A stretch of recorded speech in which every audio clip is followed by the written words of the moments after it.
Chapter 2275. The man who spoke was of medium build and dark skin. In the darkness, his eyes shone with a cold light. He was a supporter of the old regime. They wanted to control the city to have more bargaining chips.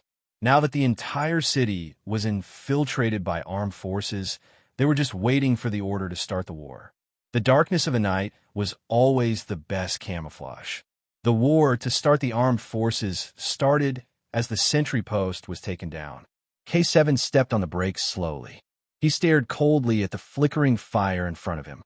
"Is there any other route to take?" he asked V8, who had also noticed the problem.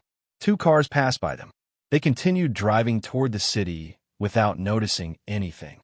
V8 shook his head and said in a low voice, "No, we can only continue driving forward."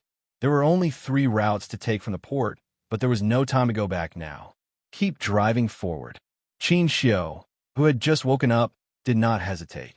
He looked at the flickering fire and said calmly, "We have to reach the negotiation point at 6 in the morning." The negotiation was at 7. They had no choice but to drive forward. 10 minutes later, more and more cars turned around. They shouted at the cars that were driving forward, "There are gunshots! There are gunshots! Leave! Leave!" Soon, more and more cars turned around on the road that connected the two countries with the most traffic. However, there were also cars that continued to drive forward. When they passed by a car that was parked on the side of the road, Yi Qian saw the driver talking on his phone.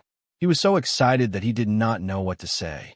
Not long after, the car overtook the car at a high speed and sped toward the city. Most of the cars that were driving forward were city locals. They had families and had to bring them back. The cars that turned around drove very fast. The cars that were driving into the city also drove very fast. This gave K7 the opportunity to speed up and shorten the estimated time to reach the city.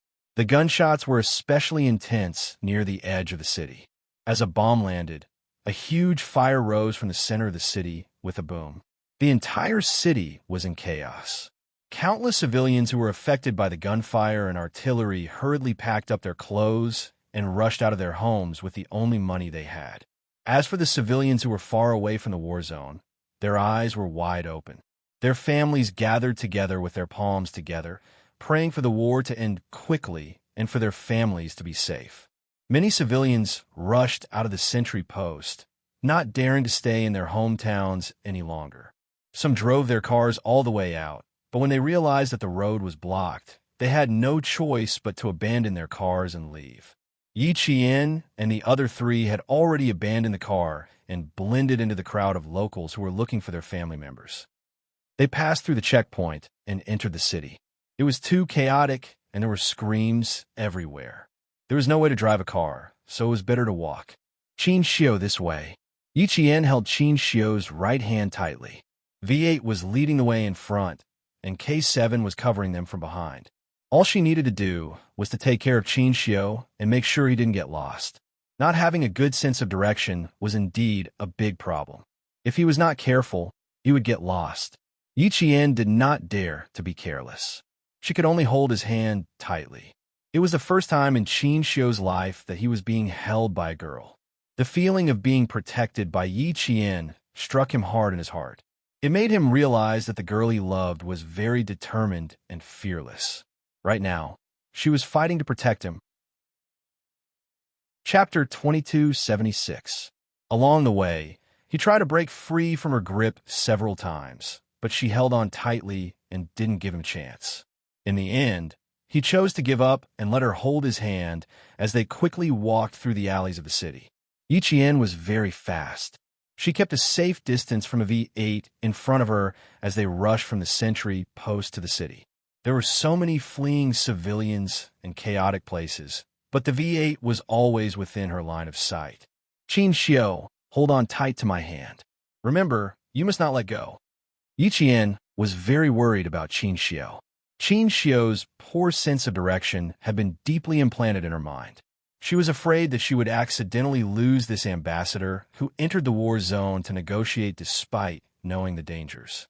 Even if something happened to her, she had to protect the safety of the ambassador who carried the country's heavy responsibility. Her voice was a little tense, but it was as steady as steel. It was as if she was by his side, All the dangers would be shouldered and blocked by her, and the person she was protecting only needed to hide under her wings and not worry about any danger. The bang, bang, bang sounds of bullets rang in his ears. The explosions in front of him were so close, but because she was holding his hand, Qin Xiu found himself very reassured. Reassured that with her by his side, he would definitely be safe. He had also experienced the flames of war. Fear had long been removed from him.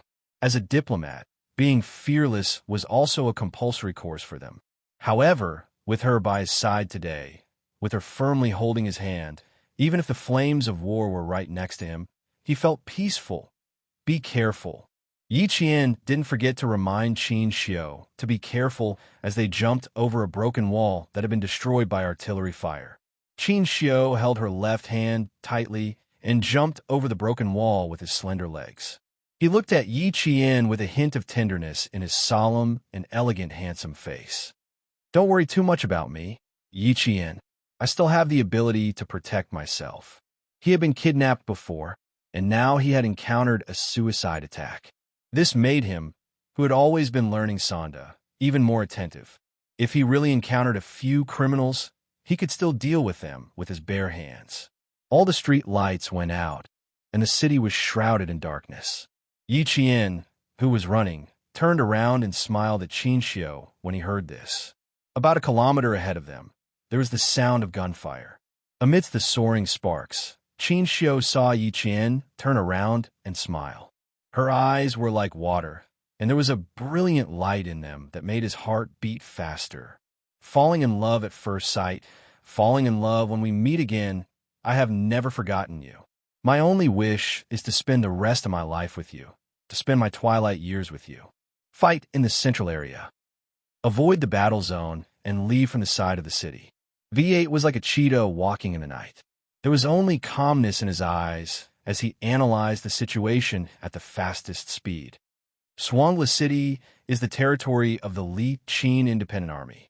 The sudden battle might be caused by internal strife within the Li Qin Independent Army. This has become the most unsafe city, so we have to leave as soon as possible. Case 7, who was guarding the rear, said calmly, "You make the arrangements. The three of us will follow closely." Okay. Yi Qian. V8 called out Yi Qian's name. He looked at their female soldier calmly and said coldly, "The ambassador is in your hands. No matter what happens, you have to stay with the ambassador. Take good care of the map. Once K7 and I separate from you guys, you have to escort the ambassador safely to the negotiation point. Remember, Yi Qian, we have people that we have to protect. Don't forget, we are soldiers who protect our country." Chapter 2277. This was to remind Yi Qian not to be moved by the sight of civilians in the chaos of war. Yi Qian nodded solemnly and replied with a firm voice, "Understood. Ambassador, Yi Qian will definitely protect you. Please believe in her." V8 looked at Qin Xiu again. Even though there were only 4 of them, they still needed to stabilize the morale of the troops. The reason why he said this was so that they could trust each other. Yi Qian would definitely protect him. There was no doubt about that. From a moment she grabbed his hand so tightly that it felt like they were one, Qin Xiu knew that she would definitely protect herself and use her life to protect him. "I believe in Yi Qian. I have always believed in her." Qin Xiu looked at V8 seriously and replied. After he finished speaking, he turned his gaze to Yi Qian's face. There was a deep, unreadable darkness in his eyes. He trusted her a lot. There had never been a girl who dared to throw away her own life to protect his safety. Because of her appearance, his world had been touched. His entire world had been deeply imprinted with her figure and the magnificence of her smile when she looked back. They were very close to the crossfire area. After temporarily stabilizing the morale of the troops, V8, who looked like a local, led the 3 of them out of the war zone. "Let's get out of here first, then find a car to leave." It was good to have a car. They couldn't waste time here. They walked very quickly, but they didn't attract any attention. The entire city was in chaos. The civilians in the center of the crossfire area were screaming, crying, and stumbling as they ran. Their homes were no longer safe. The soldiers with guns were no longer their protectors. The city was no longer their refuge. Escaping became the only option for the civilians in the city. More and more civilians ran out of their homes. The language of the neighboring country turned into a mournful tide. More and more people screamed, making more and more people feel hopeless. Who can save us? Who can save us? God, please save us. A middle-aged woman from the neighboring country who believed in Christianity hugged her child and cried as she ran into the crowd. The state religion of the neighboring country was Buddhism, but a small number of people believed in Christianity. As Yiqian listened to these desolate cries, her dark eyes grew colder and colder. Through the occasional flash of gunfire, one could see that her eyes were as clear as the cold stars. This is not an era of peace. It is just that we live in a peaceful country. The four of them had solemn expressions on their faces. They had to leave as soon as possible and arrive at the negotiation location on time. Tonight's chaos and the mournful cries of the people might happen in their own country one day. This way, away from the crowd. V8 no longer blended into the crowd. He walked to an alley and nimbly entered it. K7, who was at the back of the group, saw Yi Qian holding Qin Xiu's hand as they entered the alley, so he followed closely behind. They all knew that Qin Xiu was a bad ambassador. Even with Yi Qian keeping an eye on him, K7 would still keep an eye on him from time to time. Even though they had left the Central War Zone, the area around them was not safe. The local armed forces were divided. Occasionally, they would see soldiers rushing towards the Central War Zone with guns. They needed to avoid direct confrontation with the soldiers. The sound of gunfire kept coming from the sky above the city. Some of the gunfire came from nearby, but the distance was less than a few meters. The city in the neighboring country was not a large one. The roads were narrow, and small houses could be seen everywhere.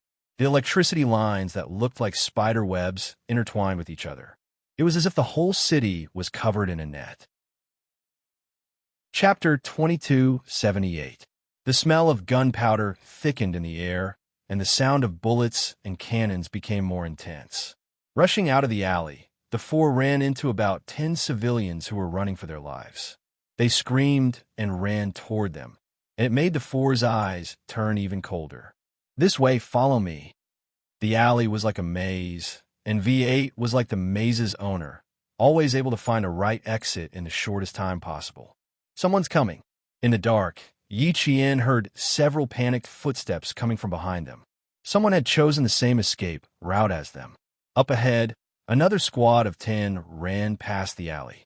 V8 covered the mouth of a 13 or 14-year-old girl tightly, stopping her screams in her throat. All that could be heard was her muffled moans. Next to K7 was a middle-aged couple carrying a child, and behind them was an old man in his 60s. This was a family of 5.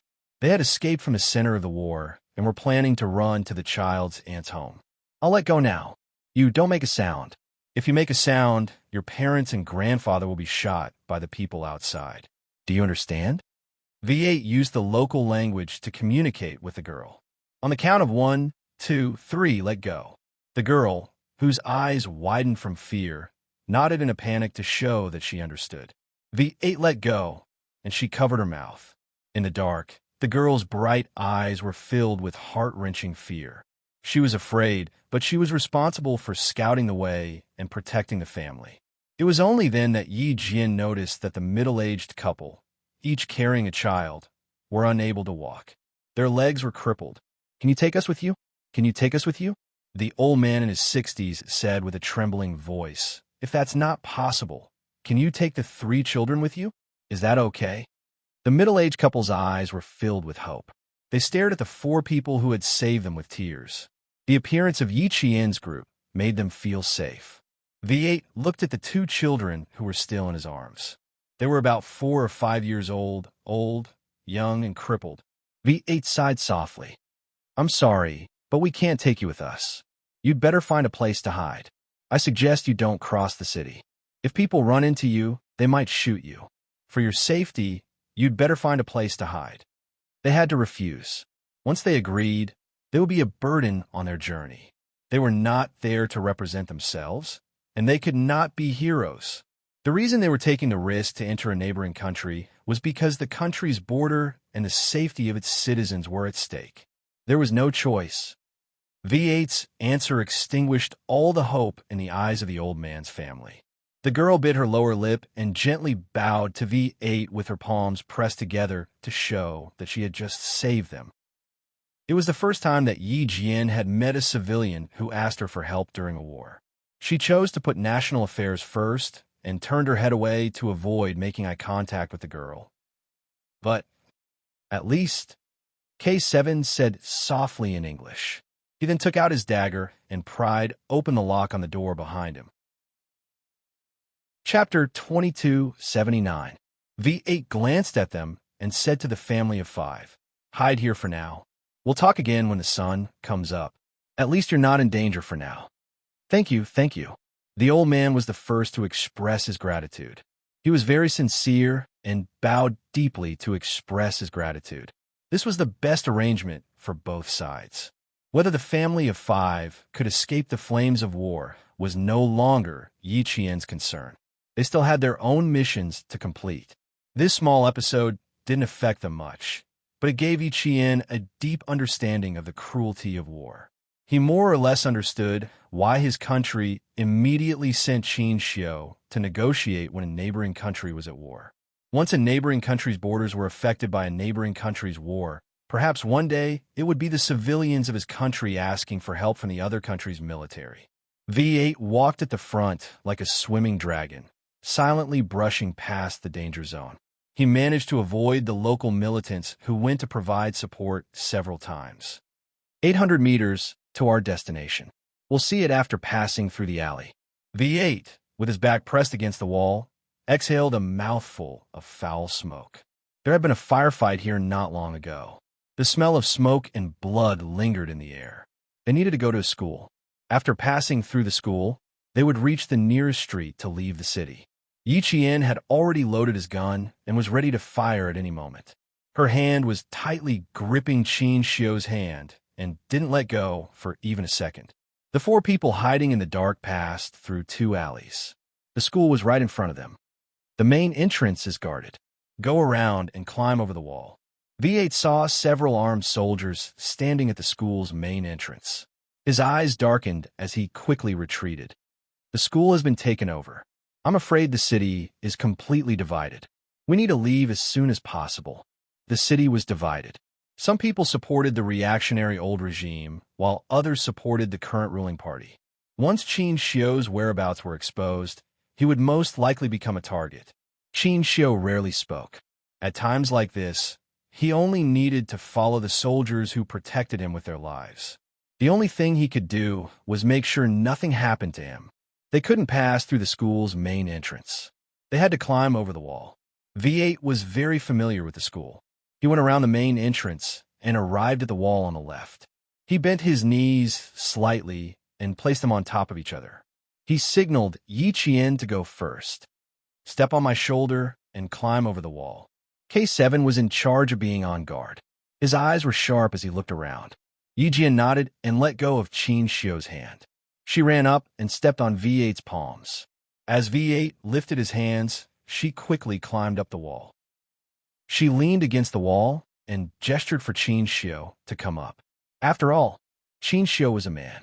His body weight was much heavier than Yi Jian's, and he was not as skilled as Yi Jian and the other 2. Although he had some martial arts skills, it was only limited to fighting. He could not leap onto roofs and vault over walls.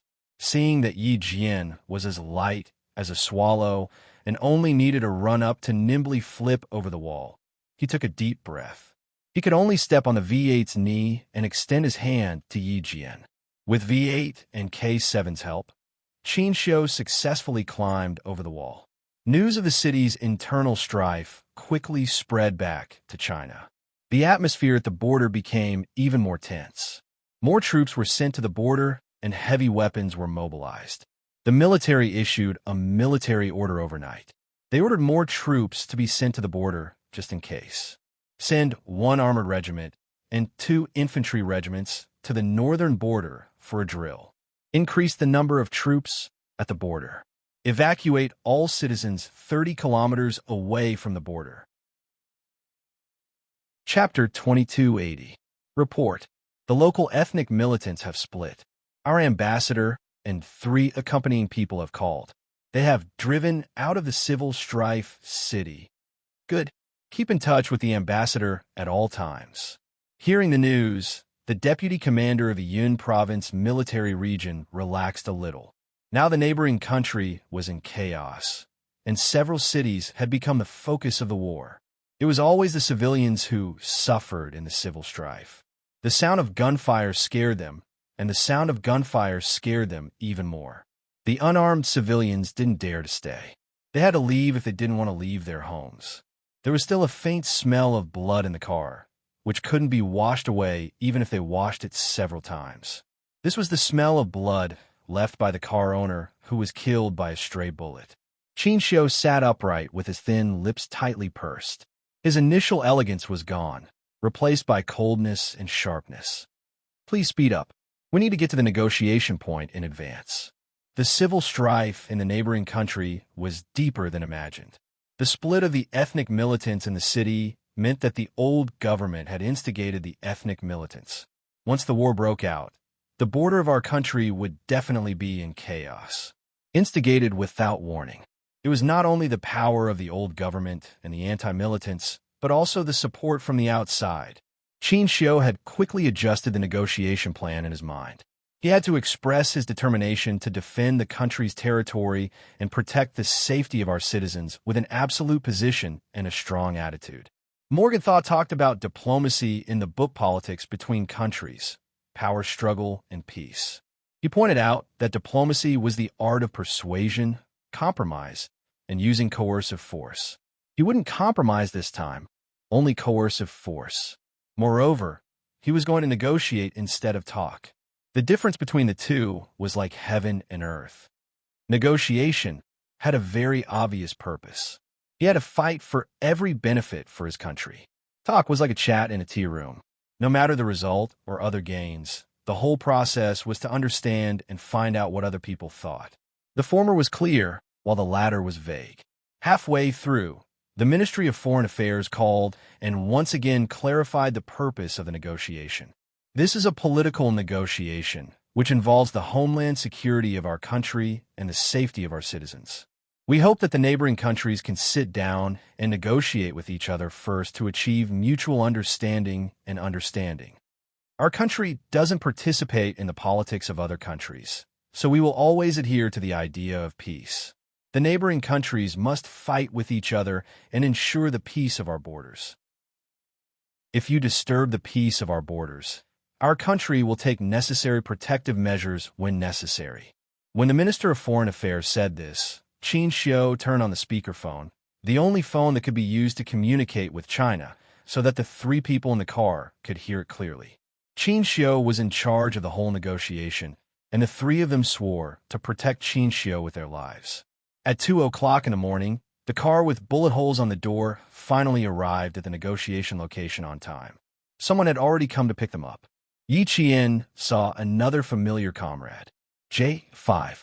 He winked at Yi Qian quietly, and then shook hands with Qin Xiu with a serious expression. Let's go in first. I'm afraid there might be some changes in the negotiation. A deputy commander came to us 10 minutes before you and only asked if you were here. He didn't tell us the details. There was a change in the negotiation. Qin Xiu, whose face suddenly darkened, walked with a swift and fierce wind, and the corners of his suit fluttered even though there was no wind. At this moment, as a diplomat, Qin Xiu attracted everyone's attention. Chapter 2281. Yi Jian followed closely behind him. Qin Xiu walked quickly and hurriedly. He was calm, even in the war zone. When he reached the top of the stairs, he moved his long legs and took 3 steps with each step. He entered the 3-story building that was temporarily controlled by the Chinese soldiers as fast as he could. In the car, Qin Xiu had already tidied up his clothes. His bow tie was carefully tied, and his collar was meticulously smoothed. His black suit jacket was so smooth that it looked like it had been ironed. There was no panic, only calmness. Only then did Yi Qian remember that Qin Xiu had been running with his suit jacket hanging in the crook of his arm. So when he appeared at the meeting point, his neat clothes made him look even more composed. A diplomat represented the country. The details of his attire and appearance had to be meticulous. Just like a soldier, he gave people a sense of calmness and inviolability. As a diplomat, Qin Xiu had done everything perfectly from the very beginning. He walked very quickly. His shiny and dust-free leather shoes stepped on the wooden floor, making thump-thump sounds. When he reached the second floor and approached the room where someone was waiting, Qin Xiu slowed down his footsteps and adjusted his already slow breathing. Then, he turned around and said to Yi Jian, "Is there anything wrong?" He was asking if his attire was messed up. Yi Jian looked quickly and finally pointed at his bow tie. "It's a little crooked to the left. Just straighten it." Yi Jian straightened his bow tie with his fair, slender fingers, then straightened his collar and tugged at the hem of his shirt. Looking at him up close, Yi Jian was full of respect for his details.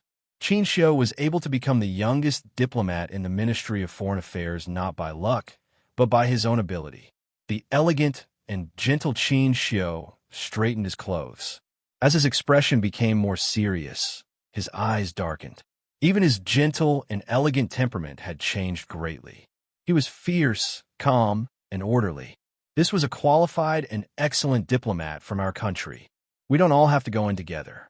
Yi Jian, accompany me. Qin Xiu stopped and said to the 4 soldiers behind him, "Sometimes, more people means less power." J5 raised his hand, and V8 and the others behind him stopped in their tracks. Everyone's gaze fell on Yi Jian. J5 said sternly, "Yi Jian, the ambassador's safety is in your hands. Don't worry." Yi Jian gave the order and walked with Qin Xiu to the room where someone was waiting. Qin Xiu's footsteps were very steady. Every step seemed to be carefully calculated.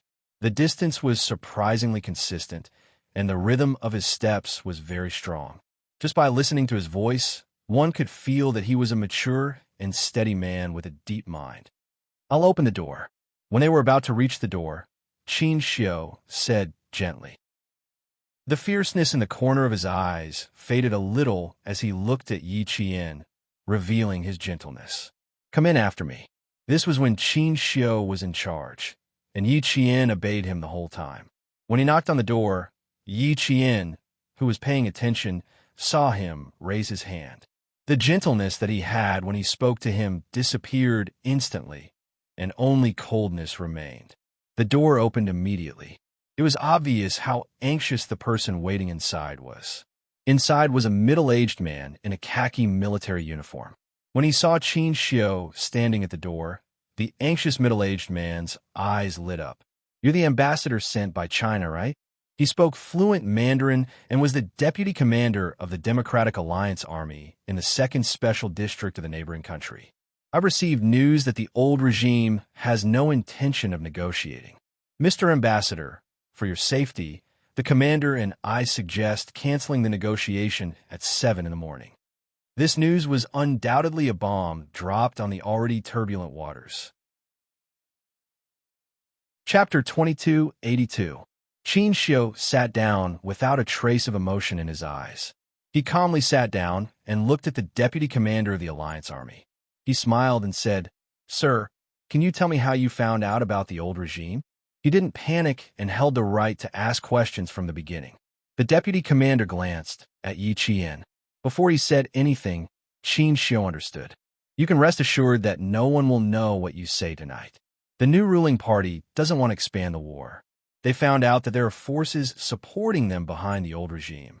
The new ruling party hopes that your country will continue to remain neutral. Our 2 countries have been on good terms for decades.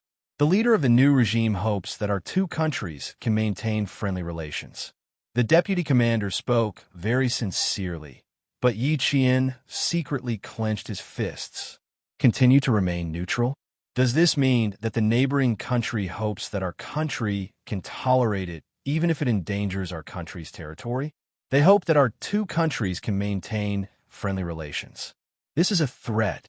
They are telling China that if China insists on interfering, the diplomatic relations between our 2 countries will be broken at any time. He spoke sincerely, but he couldn't hide his contempt for China. A weak country has no status, and a weak country has no dignity. The bandit logic of falling behind constantly reminds us that if we don't want to be beaten, have no status, and have no dignity, we have to constantly strive for self-improvement. As a soldier, Yi Qian lowered his eyes slightly to hide the anger in his eyes. Qin Xiu, he must turn his words into a slap and ruthlessly slap the other party's face. He must tell them that China is no longer the same as before. The deputy commander's words seemed sincere, but he didn't realize it himself. Qin Xiu could naturally hear it and understand the other party's intentions. During a negotiation, the negotiator had to keep a cool head. They couldn't hand their emotions over to the other party just because of a few words. Instead, they had to keep a clear mind and immediately understand why the other party said those words and what the other party meant by those words. As the youngest diplomat in the Ministry of Foreign Affairs, Qin Xiu's gaze was firm. He calmly said, "I can tell you very clearly that our country has always adhered to the policy of governing the country peacefully. We don't participate in the political affairs of any other country. However, this time your country's intentions are sinister. It's impossible for our country to not express ourselves and not appear. Your country has already pointed its sword at our territory. If we don't express ourselves and not appear, sir, do you think that's possible? I will wait until 7 o'clock.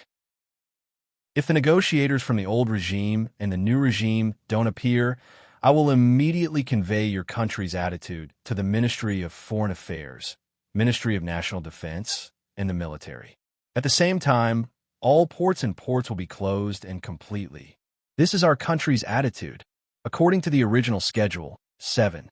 I hope, if the negotiators from your country, the negotiations will unconditionally, and our country will immediately take necessary measures to maintain the stability of our borders.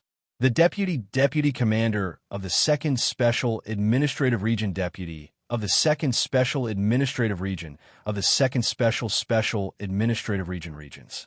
It's at the same time the Deputy Commander of the 2nd Special Administrative Region was helping him. And the deputy to the OVs, to the 2nd Special Districts, to the OV, to help, to the Qin.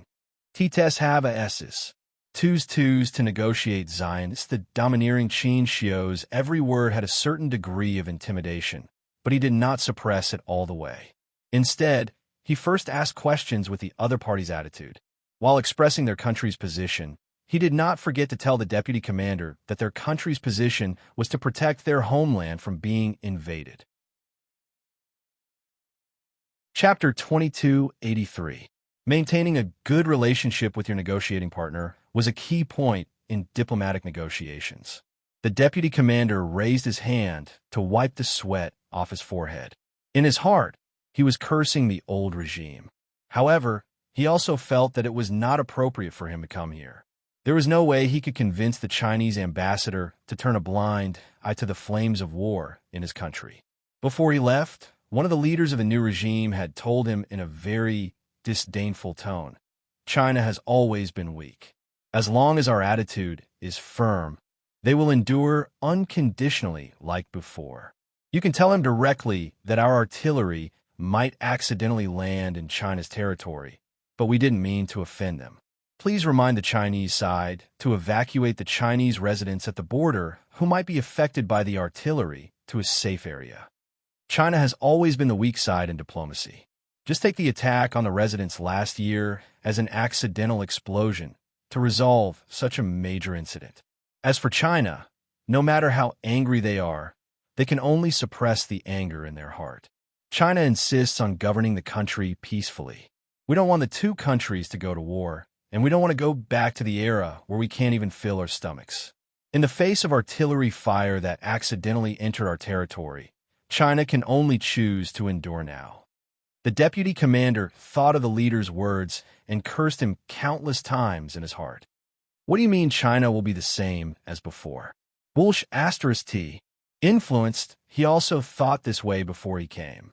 He thought that as long as they said a few words and told the Chinese ambassador that they would not attack the Chinese ambassador, the matter would be resolved. who knew that the Chinese ambassador's attitude was firm, and the calmness he showed made him wonder if the other side had already made arrangements. Everyone wanted to govern the country peacefully. No one wanted war. Everyone was afraid that a war would cause the country's strength to decline, let alone internal strife.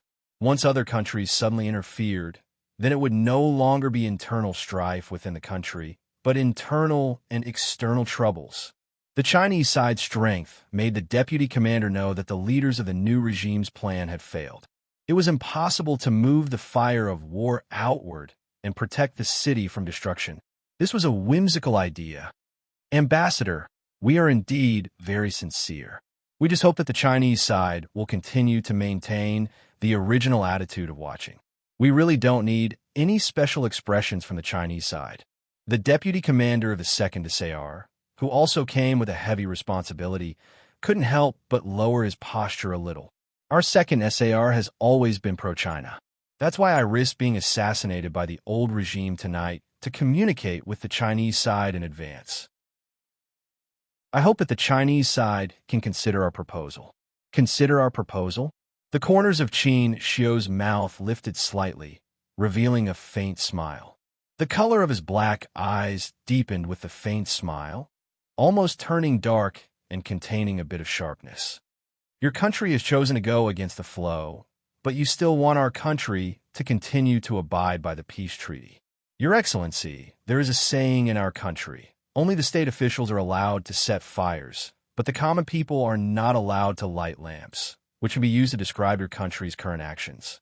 Our country has always adhered to the policy of peace. Our country is benevolent and righteous, and we do not like to destroy the friendship between the two countries. However, this does not mean that our country is giving in.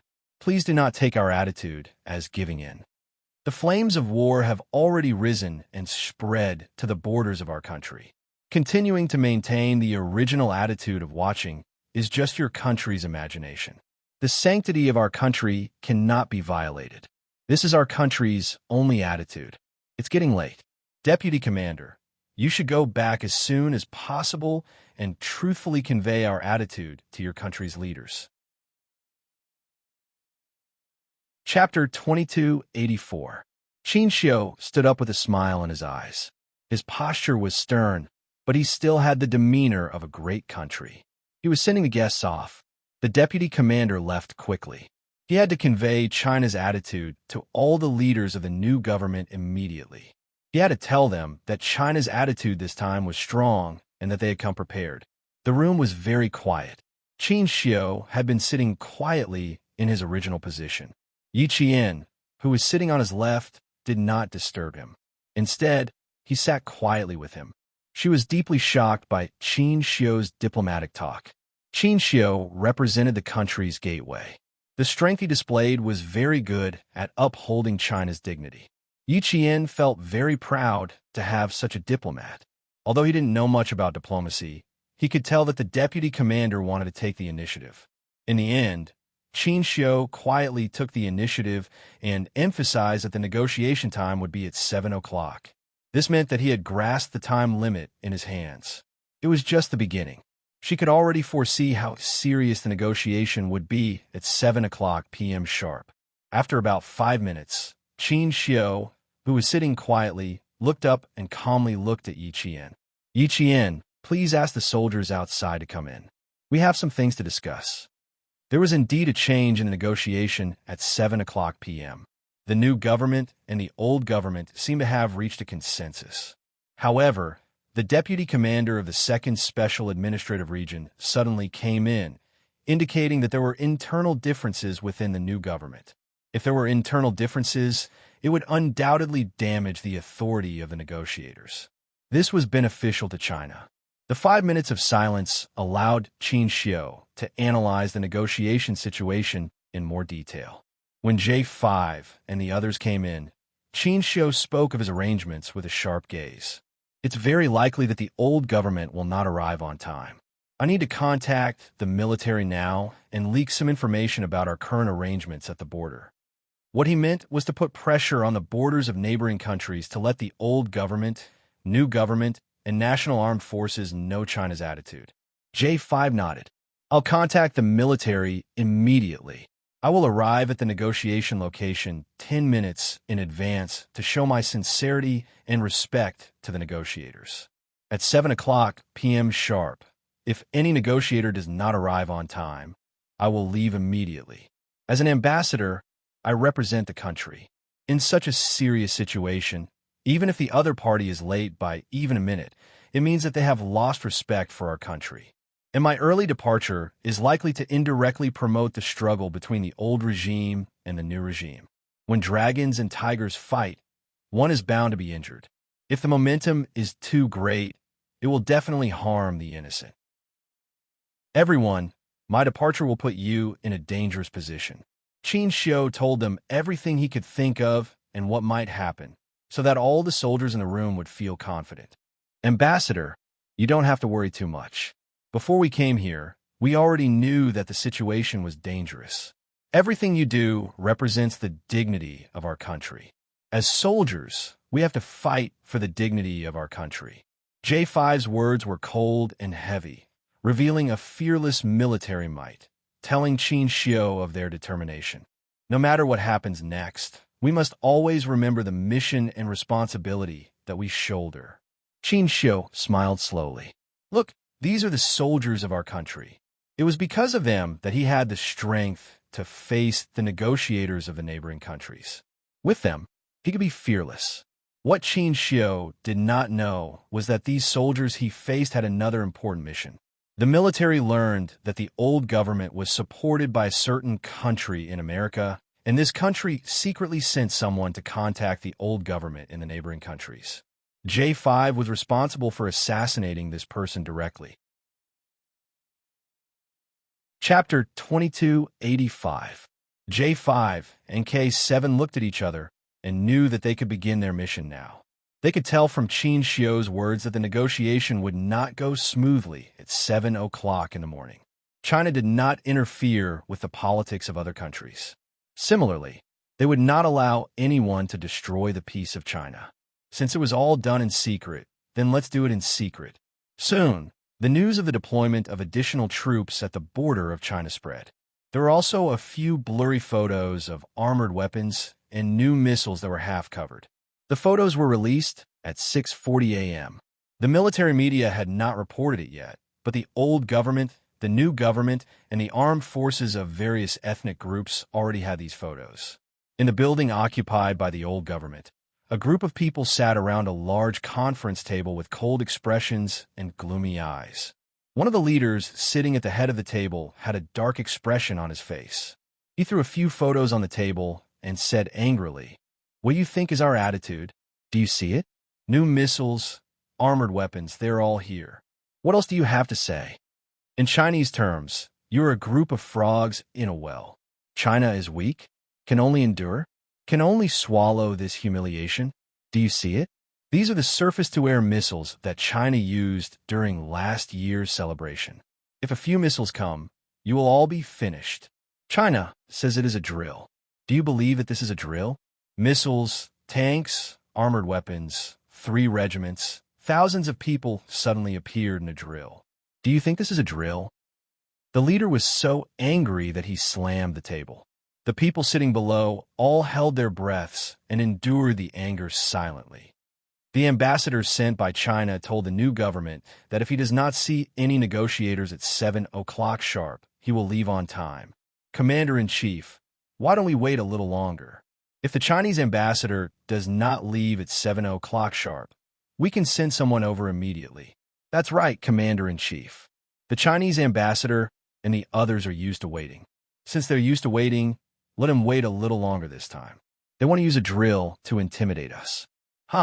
China is not a Western country. We can let them wait. Our negotiators are leaving now and will arrive at around 7:20 a.m. Call them first and say that there's an emergency that needs to be dealt with immediately. That's why they can't arrive in time. Yes, we will call at 6:50 a.m. and ask the Chinese ambassador to wait for us for 20 minutes. I think so.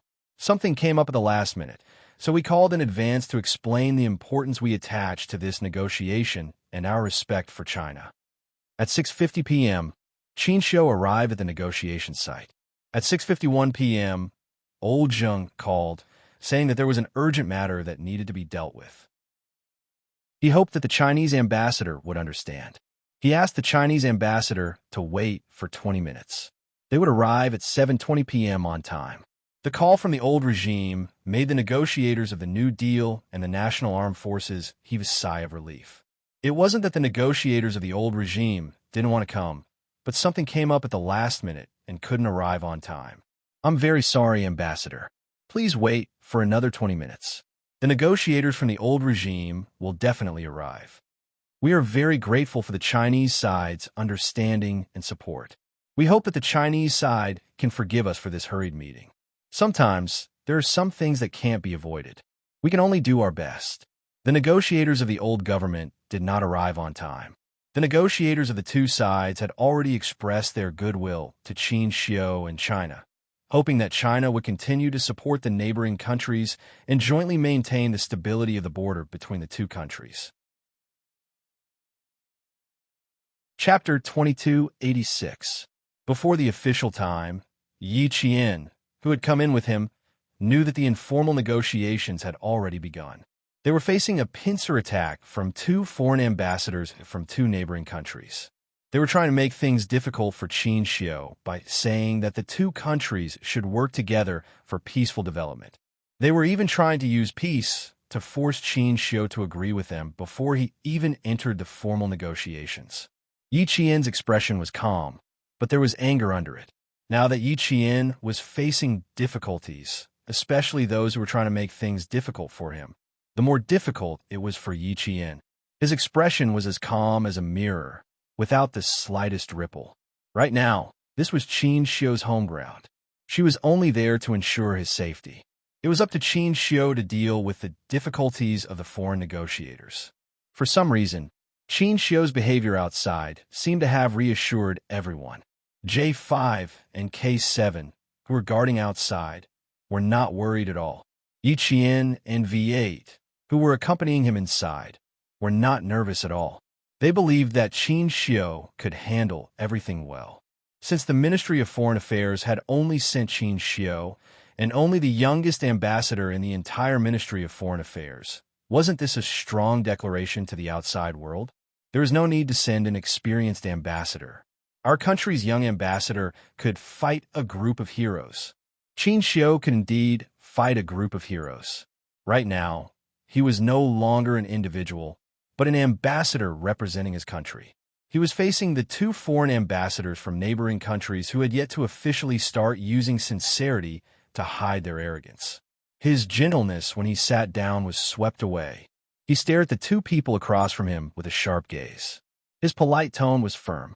"Your Excellency has completely subverted the true meaning of the two countries should work together for peaceful development!" The two countries represent both neighboring countries and China, not just China alone. Our countries, the two countries, should work together for peaceful development. Just like in the beginning, we advocate the supreme concept of peace, harmony, and harmony. We have always been working hard for the peace and development of mankind.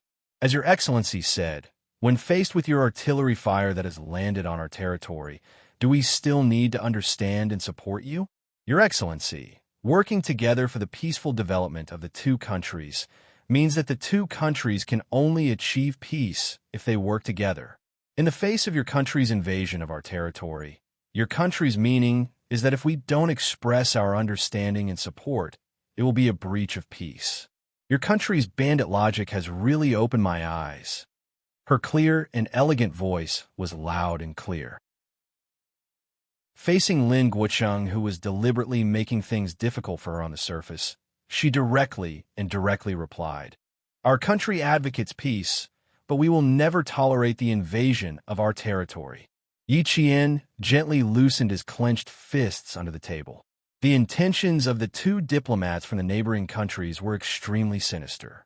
To put it simply, if China insisted on pursuing the matter of the artillery fire that landed on China's territory, then China would be destroying the peaceful development of the two countries. Using the peace between the two countries as a conspiracy theory, They were still testing the bottom line of the Chinese side. Since the victory of the anti-Japanese war, China had been concealing its strength and biding its time. In the face of some provocations, large and small, it chose to remain silent because of its military strength. As a result, when the artillery fire spread to our territory, the wrong party still dared to turn around and challenge us. Today, China's military strength had made a breakthrough, and it had developed high-end weapons on its own. Qin Shi's strength was to tell the neighboring countries not to take China's concealing its strength and biding its time as a step back. The two diplomats from the neighboring countries were indeed shocked. Before this, they had never thought that China would be so strong. It was even several times stronger than last night. Chapter 2287. Last night, the deputy commander of the 2nd Special Administrative Region conveyed Qin Shi's attitude. The leaders of the New Deal and the leaders of the Allied forces quickly convened an emergency meeting to discuss countermeasures. In order to suppress Qin Shi's strength, the two of them used the excuse of disrupting peaceful development to make the Chinese side have no choice but to agree to their proposal. Unexpectedly, when they launched their attack, the Chinese ambassador's momentum was so strong that it shocked them so much that their backs were covered in sweat. The Chinese ambassador misunderstood. "We never thought of unilaterally disrupting peace." Absolutely not. The ambassador of the Allied forces was the first to speak. He looked down at his watch, stood up, and said politely, "There's still 5 minutes until 7 o'clock. I'll hurry the negotiator and ask him how long it will take for him to arrive." Qin Shi smiled faintly and said to Yi Qian, who entered the venue with him, "Inform me outside that I'll be leaving at 7 o'clock sharp." Then he turned slightly to V8 and said in a low voice, "Inform the military that the exercise will begin on time." "Okay." V8, who was impressed by Qin Shi's strength, nodded slightly. He couldn't help but look at him with admiration. As he got up, he moved his fingers inadvertently and quietly gave Yi Qian a look, indicating for her to protect Qin Shi. Then he left the venue. The foreign affairs negotiator of the New Deal also instructed the staff accompanying him. Feed back the Chinese ambassador's words without missing a word. Come up with a new countermeasure. Give me an answer as soon as possible. He was no longer as calm as before. There was a faint trace of anxiety in his expression. In the diplomatic negotiation field, the development of the situation and the severity of the situation could change at any time. The neighboring countries took the initiative to launch an attack on Qin Shi's side with the reason of peaceful development together. As soon as Qin Shi's side relaxed a little, the neighboring countries would move forward to attack. Qin Shi didn't give them a chance, which was equivalent to blocking their reasons. The neighboring countries couldn't do anything if they didn't get a response. Naturally, they would feel anxious. The sweat on their backs was the first sign of their momentum beginning to weaken. Yi Qian cheered for Qin Shi and felt even more proud. There were outstanding diplomats like Qin Shi, who fought for the interests of the country, and excellent soldiers like Captain Xia, who protected the country when it was invaded. The rise of a big country was no longer a pale fantasy, but a real reality step by step. Other than the ambassadors of the V8 and the Alliance, there were 6 other people in the meeting room. There were 2 on our side and 4 on the other side. Each ambassador was accompanied by a staff member and a soldier. The soldier was responsible for the ambassador's safety. Yi Qian's attention was on the 2 soldiers protecting the ambassadors. The ambassador of the neighboring country didn't speak casually anymore. After smiling at Qin Shi, he flipped through the information in his hand. He looked calm, but in fact, even his palms were sweating slightly at this time. He was a little worried about how the diplomatic negotiators of the Alliance Army would communicate with the negotiators of the old government. The old government was influenced by Rue Lila. Their central thinking was quite extreme. They were the only ones who could betray others, but others couldn't betray them. He didn't know if there would be any changes in the future, but the situation at hand wasn't good. The unprecedented strength of the Chinese side came at the wrong time. It messed up all their plans, so much so that the secret agreement between them and the old government would be changed again. This was the situation they didn't want to see the most. Chapter 2288. If the Chinese side cooperated as usual, there wouldn't be so much trouble. But they didn't cooperate, and their attitude was even stronger than last night, so they were now in a passive position. The neighboring country's ambassador, who was dissatisfied with the Chinese side's attitude, couldn't help but purse his lips. Yi Qian, who was sitting opposite him, saw this and glanced at him indifferently. Finally, he returned a faint smile to the neighboring country's soldier who was staring at him, and calmly looked at the other party. You look at me, and I look back at you. This was courtesy demands reciprocity. Yi Qian thought that Qin Xiu was quite outstanding, and Qin Xiu also thought that Yi Qian was quite outstanding. When he turned his head slightly, he saw that her expression was calm as she looked indifferently at the neighboring country soldier. He couldn't help but laugh. You're very calm, not bad. He leaned slightly closer to Yi Qian and laughed softly. You've made me see you in a new light again. Surprise after surprise was equivalent to surprise after surprise, and it was also equivalent to being moved again and again. When the other party saw this, he consciously looked away. Yi Qian turned sideways, lowered his head, and replied with a faint smile. Same here. I don't know how many times I've applauded your answer, just now. If I could clap my hands, my palms would definitely be red. The girl smiled sweetly.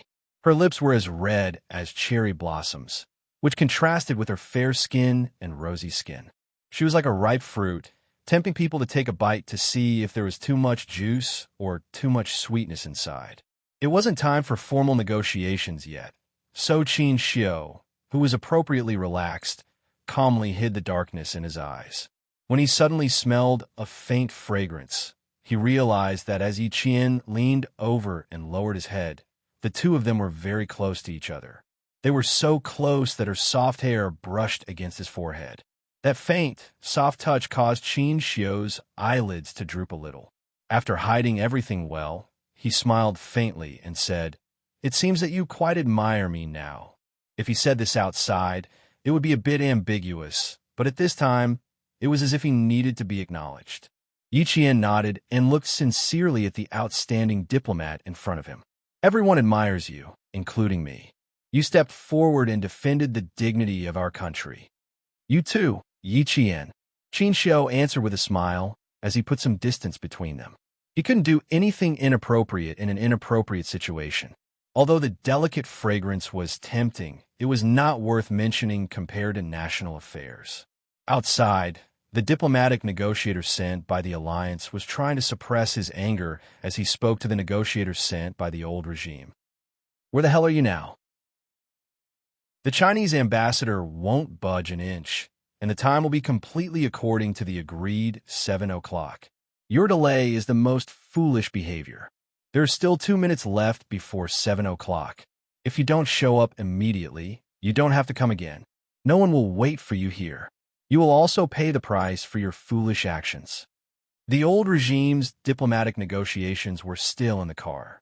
He didn't dare to be too careless when he entered the new regime's territory. There were a total of 4 cars, but he didn't sit in the most luxurious car in front. Instead, he sat in a staff car in the back to avoid being targeted by the new regime snipers. Hearing this, he snorted softly. The Chinese side's attitude suddenly became strong because you are weak.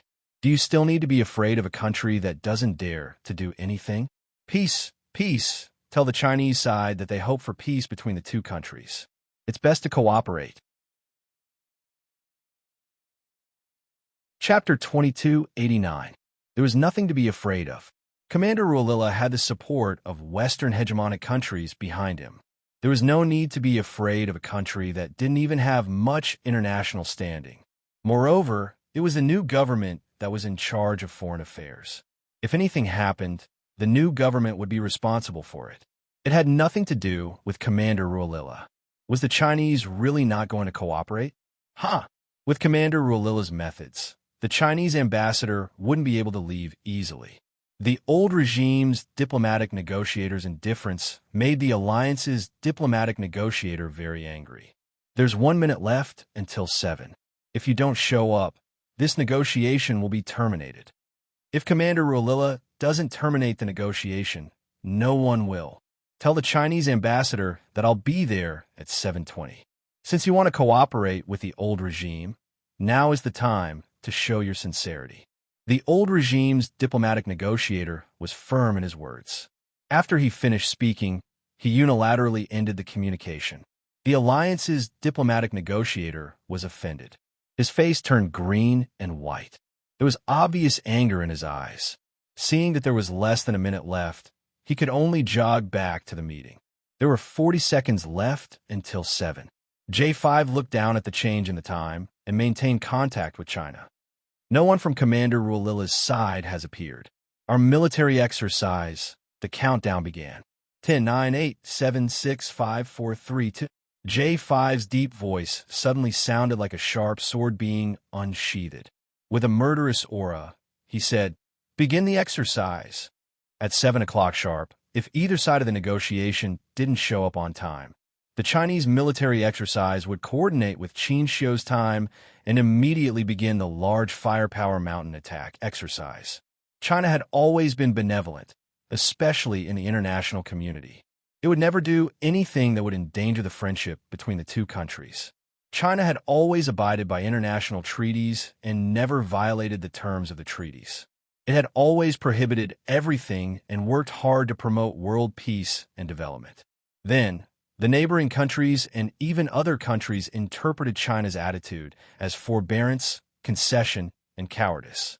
The mortar fired by the neighboring country that fell into China's territory was actually a test to see how far China would go.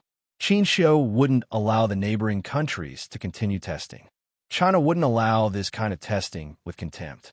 Yi Qian NV8 received Qin Shio's order and immediately prepared for everything. He stood up with an imposing aura and said coldly to the negotiator, "Sorry, time is up. Our negotiation has failed. I am very sorry that Commander Herrera does not wish to contribute to the stability of the border between our two countries. I hope that your country can solve its internal problems for the time being and not endanger our borders. Please wait, Mr. Ambassador." When a New Deal ambassador saw this, his expression suddenly changed. The staff he had just sent to ask for instructions from the higher-ups had not returned yet, and the Chinese ambassador had left without even staying for a minute. "Mr. Ambassador."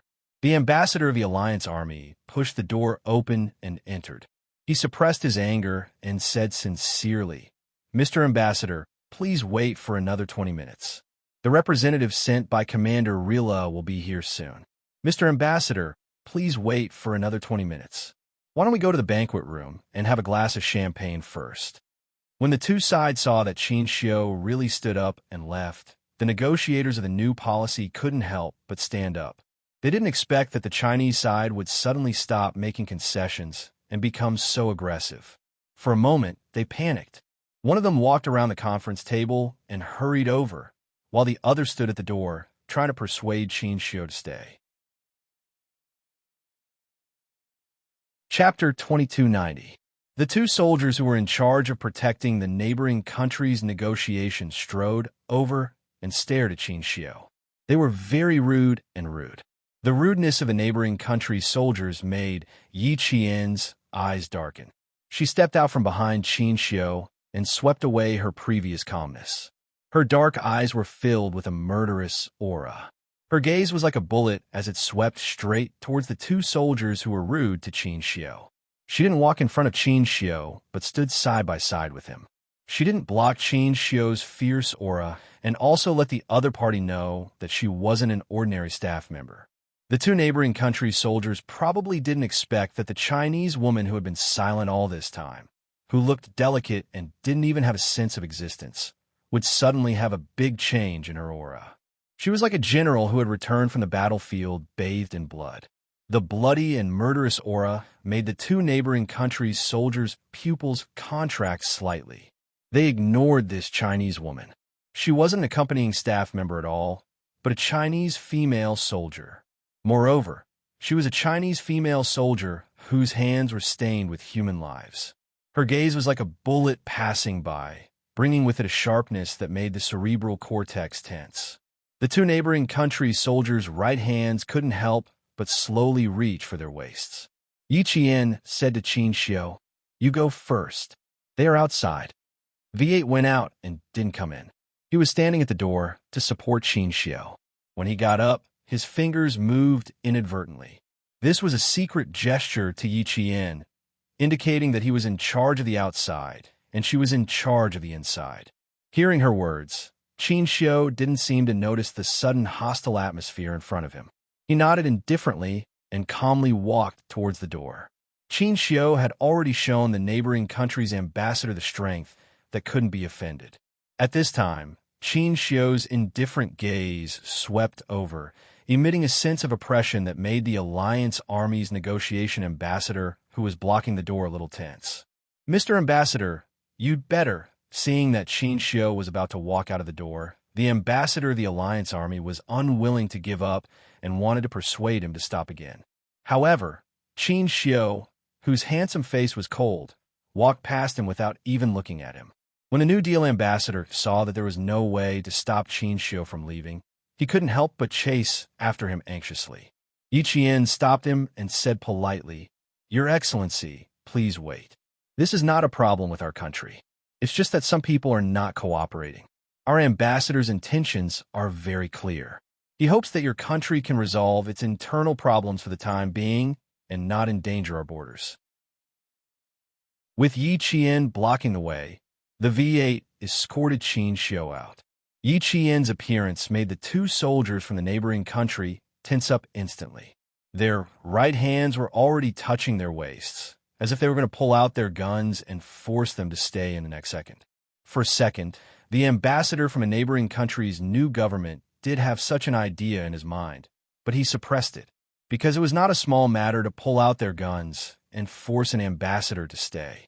China's attitude was already very strong.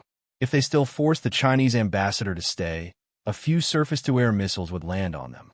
In the end, the New Deal would be at a disadvantage. The New Deal only wanted to democratize the North. They absolutely could not have a conflict with China. Yi Qian quickly caught up with Qin Xiu with a cold expression and said in a low voice, "They want to pull out their guns just now. We have to leave here as soon as possible. You escort the ambassador out first. I'll cover the rear."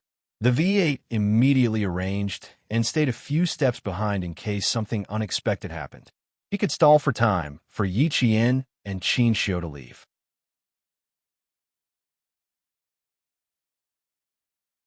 Chapter 2291. Qin Xiu walked out of the conference hall with a warm expression. He still had a smile on his face. The New Deal and the Alliance Army don't have the guts to do that, but his smile instantly turned sharp, and even his voice was much tighter. But the old regime's Ruilala side might not. The Alliance Army ambassador at the door chased after Qin Xiu to the door and watched him leave without looking back. He was very anxious. He really left. The ambassador sent by the Chinese side really left. They were used to the Chinese side giving in. They suddenly became so strong. This kind of unprecedented thing happened to them. Things are getting tricky. He returned to the conference hall and spoke to the New Deal ambassador in a deep voice. The Chinese side's attitude will become a stumbling block to our country's democratization. If there is no way to take back the northern land, we will first eliminate Ruilala's group. I will go back and report to the commander-in-chief now. You should report our situation to them. We need to express our position as soon as possible and come up with the next step of the plan to completely eliminate the old regime's Ruilala armed forces. Report the current situation as soon as possible. Otherwise, we will be passive." Hearing this, the New Deal ambassador's eyes flashed with a haze.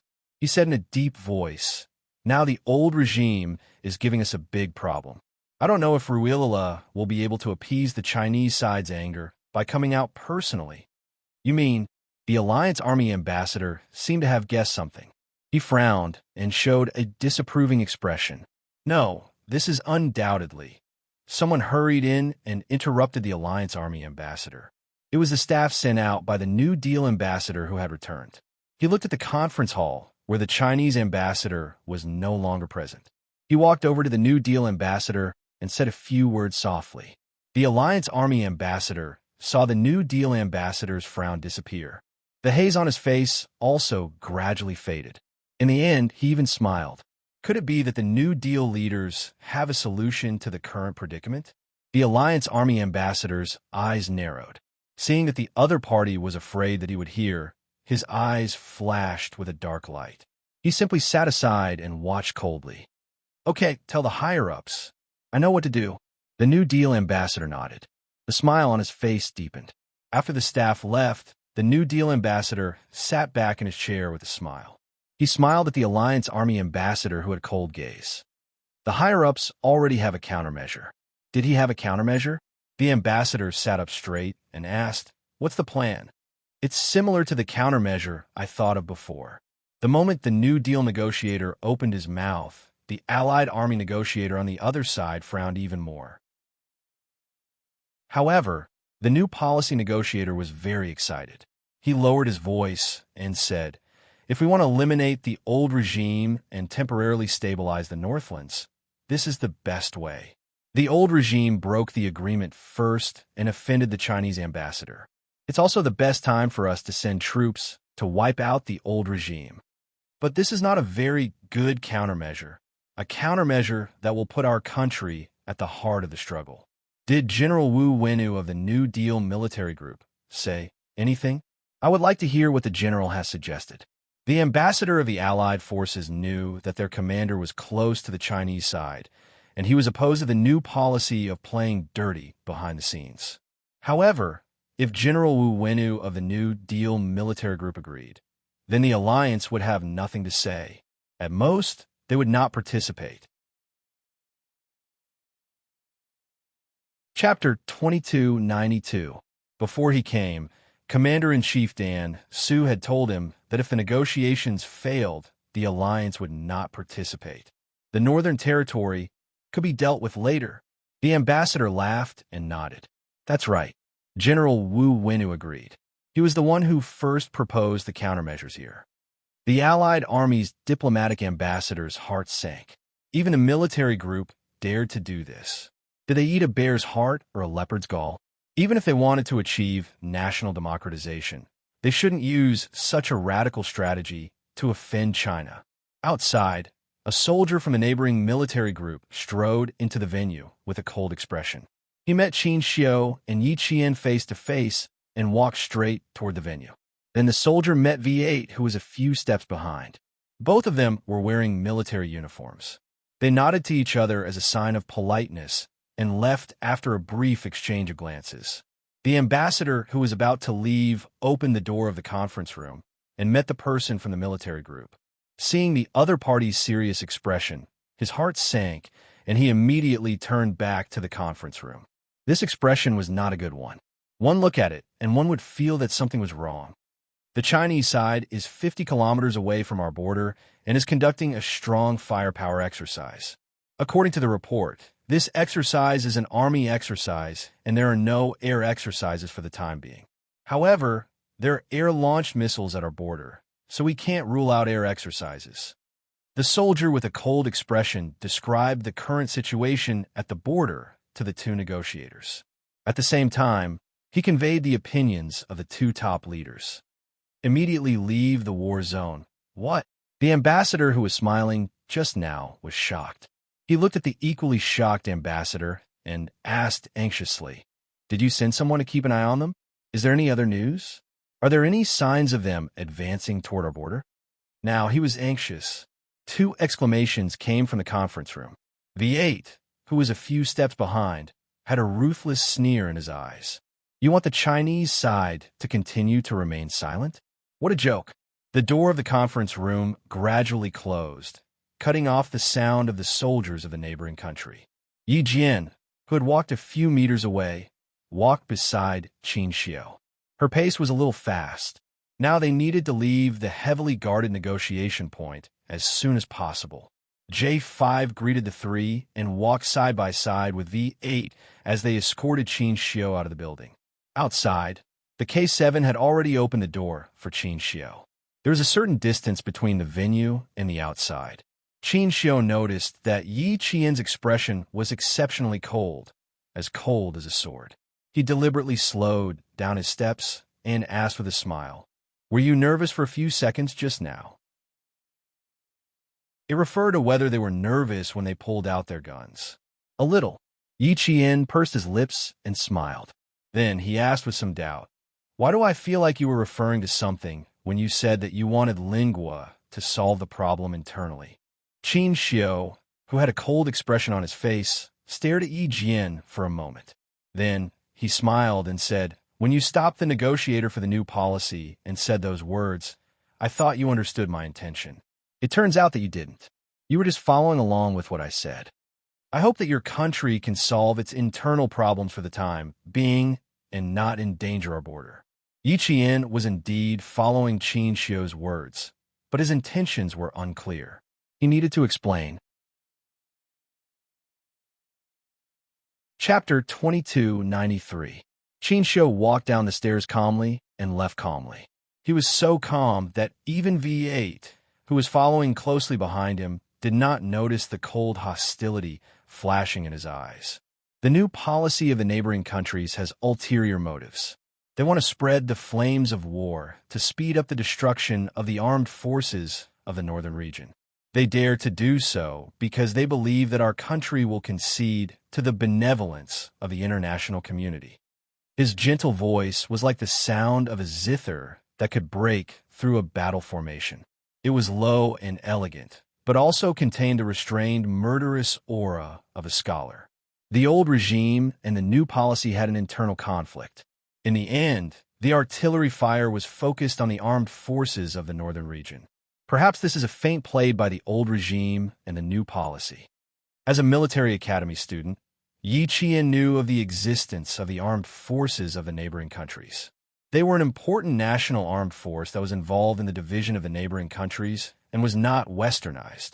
They were of great value to China. After listening to him, she said softly, "As long as the armed forces of the northern region exist, it will be difficult for the neighboring governments to achieve full democratization. They will also not be restrained by America and become a pawn to contain our country." That's right. We have now understood the intentions of the neighboring countries. It doesn't matter whether the negotiations are carried out or not. So, Qin Xiu walked down the stairs and looked at Yi Qian. A warm smile like the ripples of spring water appeared on his elegant and handsome face. "Get in the car first. I'll talk to you in detail in the car." The car is right in front of them. Qin Xiu bent down and entered the car first. Then, the three cars on the Chinese side started and sped away from the venue. In the car, Qin Xiu said to Yi Qian with a solemn expression, "They used a mortar to test our country's bottom line and tried to spread the flames of war to our borders to maximize their benefits. This mortar is a direct wake-up call for us. If we don't make a strong statement immediately, more shells will land on our borders and cause casualties to our citizens. Although my departure will bring about certain danger, it will also make the new policy and the alliance wary. The new policy and the old regime were originally fighting for power, but it also invisibly pushed their unspeakable thoughts. So, I've completed half of my mission." This was an explanation to Yi Qian and the others in the car. It was also a form of consolation. What she had expected last night really happened today, so she could face it calmly. What Qin Xiu said now was the height that Yi Qian lacked. His explanation opened a window that had never been opened before for Yi Qian, broadening her vision. Diplomacy is to deal with countries all over the world. A good diplomat not only has to understand the world, but also has to have a certain understanding of the overall situation and have their own unique views.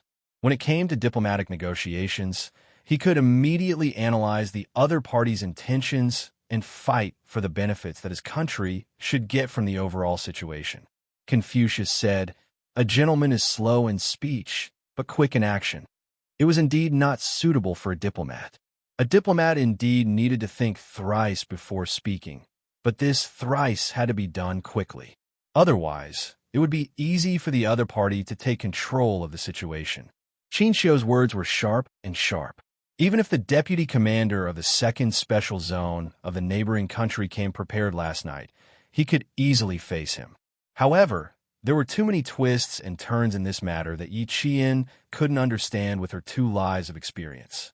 In her previous life, she was, after all, a person at the bottom of society. Although she had a good memory and outstanding intelligence, she had been oppressed for too long and had never received a proper education. With her limited vision, how could she understand politics and diplomacy? After Qin Xiu's advice, Yi Qian suddenly felt that the depth of the situation was too deep for her to see through. She had never thought that perhaps the new policy and the old regime were working together to eliminate the armed forces of the Northlands. If that was really the case, wouldn't they really be targeting the Chinese side? Chapter 2294.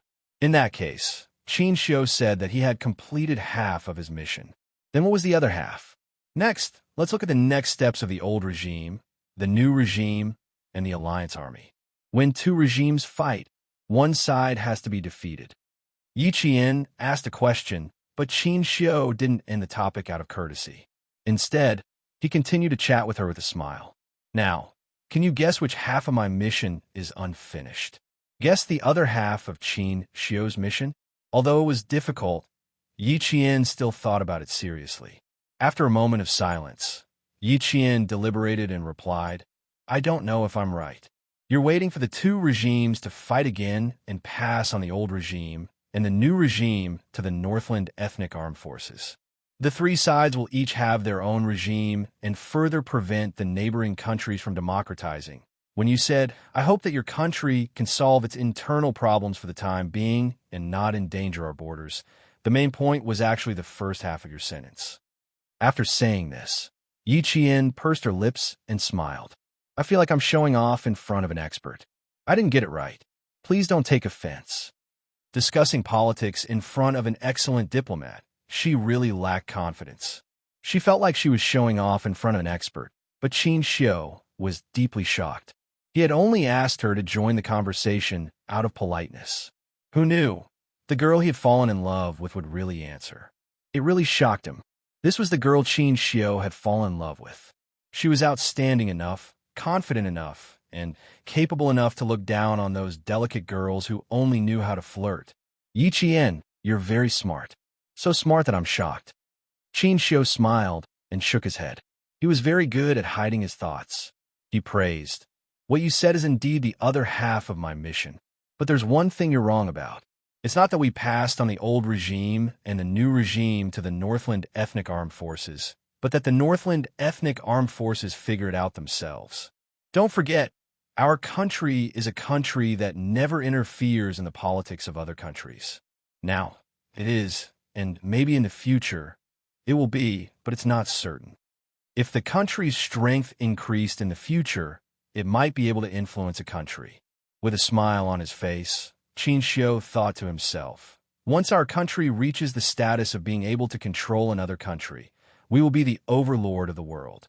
He was also looking forward to that day. His answer caused Yi Qian's eyes to gradually darken. Qin Xiu, he wanted to spread the news that he had entered the neighboring kingdom to negotiate, so as to achieve the goal of letting the armed forces of the Northlands guess the conspiracy of the old government and the new government. Qin Xiu was putting himself in danger.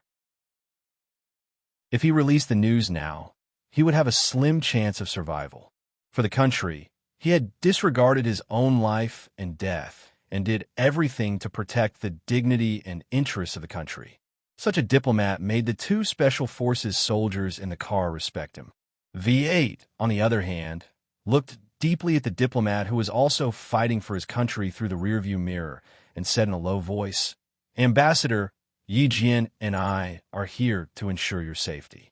Please rest assured that we will return to our country safely.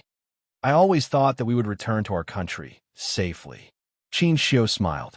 This diplomatic negotiation process was not very pleasant. However, with these special forces soldiers protecting him by his side, his mood would always recover quickly. Qin Xiu's phone kept vibrating. When he saw the number, he knew it was from the Ministry of Foreign Affairs. He did not answer the call. V8 and Yi Qian consciously shifted their attention away to give Qin Xiu some personal space. Only the Ministry of Foreign Affairs would call at this time. Chapter 2295. Qin Xiu pressed the answer button. As soon as the phone was pressed to his ear, The familiar voice of the Minister of Foreign Affairs came through. Qin Xiu, you have completed the important task given to you by the country. The country's top leader personally called the Ministry of Foreign Affairs and told me that you have returned to China. Knowing that the negotiation had failed, the Minister of Foreign Affairs did not wait for the voice on the phone to come through. After the call was connected, he said seriously, "We are all waiting for you to come back." This was the most serious concern, telling Qin Xiu that the Ministry of Foreign Affairs knew about his great feat and was waiting for him to come back. The familiar voice was filled with trust, concern, and hope for him. Qin Xiu slowly raised the corner of his mouth and smiled slightly, making his elegant and handsome face look exceptionally noble. This was the reason why he was so strong and had strong backing. His motherland sent him out and was waiting for him to come back. Qin Xiu smiled faintly and said calmly, "You still owe me a meal. You have to fulfill your promise when I come back. Of course, you can choose whatever you want to eat from the 4 famous cuisines of our country." The leader of the Ministry of Foreign Affairs laughed heartily. Qin Xiu was the youngest diplomat in their department and also the most promising young man. He was only 27 years old now, but he was already able to hold his own.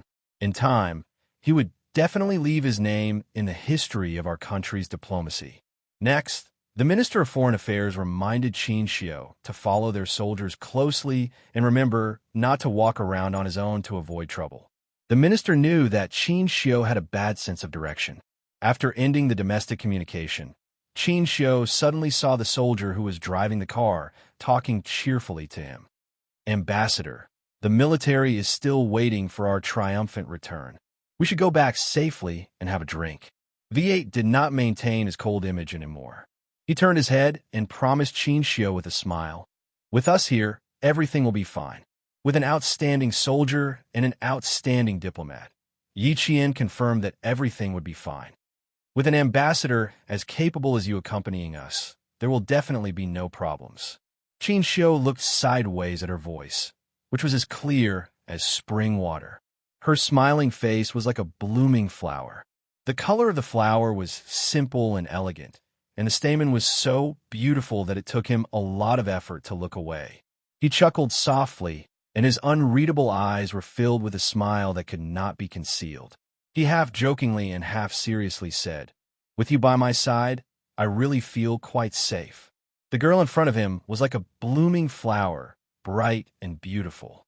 It was hard to imagine that such a girl would use her life to protect him. He himself had never thought about it. The laughter seemed to have blown away the tense atmosphere in the car. K7, who was driving, was still expressionless. He didn't say a word, but the light in his eyes was enough to show that he was smiling. However, his smile was so subtle that no one noticed it. Qin Xiu had spent a lot of energy on this negotiation. His mind still hadn't calmed down, so he didn't say anything more. He clenched his fist with one hand, curled his index finger slightly, and pressed his forehead bit by bit. When he did this, it meant that he was deep in thought, and it was inconvenient to interrupt him. Yi Qian had learned about Qin Xiu's little tricks from the confidential staff of the Ministry of Foreign Affairs. Seeing this, she understood and reminded K7 and V8 softly, "Take a break for now." The 2 Special Forces soldiers sitting in the front nodded. Yi Qian began to think about every word Qin Xiu had just said. As a soldier, not only did she know how to fight, but she also had to know a certain level of politics. If she was only a soldier who knew how to kill in the future, she would be a reckless person. Chapter 2296. Yi Qian had a strong sense of self-reflection and knew how to act. It was very quiet in the car, but her brain was still deep in thought. She had never been in contact with politics before Qin Xiu's advice, so she wouldn't have thought so far ahead. When it came to understanding politics between countries, she was very aware that she had a serious deficiency. She had an outstanding diplomat by her side who gave her serious advice. Even if it was just a short exchange, she still benefited a lot. No one was born to be a politician. With Qin Xiu's advice, Yi Qian, who had always been smart, thought deeply about it. Soon, she gradually got to the edge and had a deeper understanding. Qin Shio's forceful restriction on the time was equivalent to emphasizing that the agreed time couldn't be changed. If the other party didn't arrive on time, it would be considered a breach of their promise. Furthermore, Qin Shio arrived early. This was a courtesy to the other party, telling them that they were sincere about the negotiations. By the time the other party broke their promise, Qin Shio had enough reason to leave. This not only expressed China's sincerity, but also showed the neighboring countries China's strength. After leaving, China's borders were immediately engaged in military exercises. This made the neighboring countries realize that China's aggressive defensive attitude wasn't something they could easily test. This had a certain deterrent effect and protected the country's dignity. Now, Qin Shio intended to let the Northlands know that she had arrived at the neighboring countries for negotiations. This way, even if the negotiations didn't take place, it wouldn't have any impact on China. Yi Qian, who finally understood, glanced at Qin Shio out of the corner of her eye. She gave the other party a big thumbs up in her heart. Really amazing. Captain Xia and her brother were the best people she had ever seen. Now, Qin Shio was added to the list. Yi Qian admired people who were willing to sacrifice for their country. At this time, Qin Shio had established a very high image in her heart. This showed her the power of an outstanding diplomat. Yi Qian, who finally understood, quietly looked at Qin Shio, who was still in his original position. She praised in her heart. Really amazing. The Chinese car drove for less than a kilometer. After hearing the latest report from the military group, the ambassador immediately contacted the new policy leader. Before he could speak, the new policy leader said angrily, "Invite the Chinese ambassador to my office immediately. I will talk to him personally." Under normal circumstances, the country's leaders would not easily meet an ambassador unless they had made an appointment beforehand. The New Deal ambassador was in a difficult position. "Please? Where should I go to invite him?" They had already left. By the time he finished speaking, the Chinese ambassador had already left. The leader of the new policy was so angry that he slapped the table. "Send someone to invite him back immediately. No matter what method you use, you must invite him to my office." Yes, the New Deal ambassador also realized the seriousness of the problem. China had never conducted such a large-scale military exercise on the border between the two countries. They were also skeptical and wary of the news they had received previously. However, when they thought of China's usual style of handling matters, they still subconsciously believed that China was just bluffing. But now it was wrong, all wrong. "Is the person Raleigh sent not here yet?" "Very good.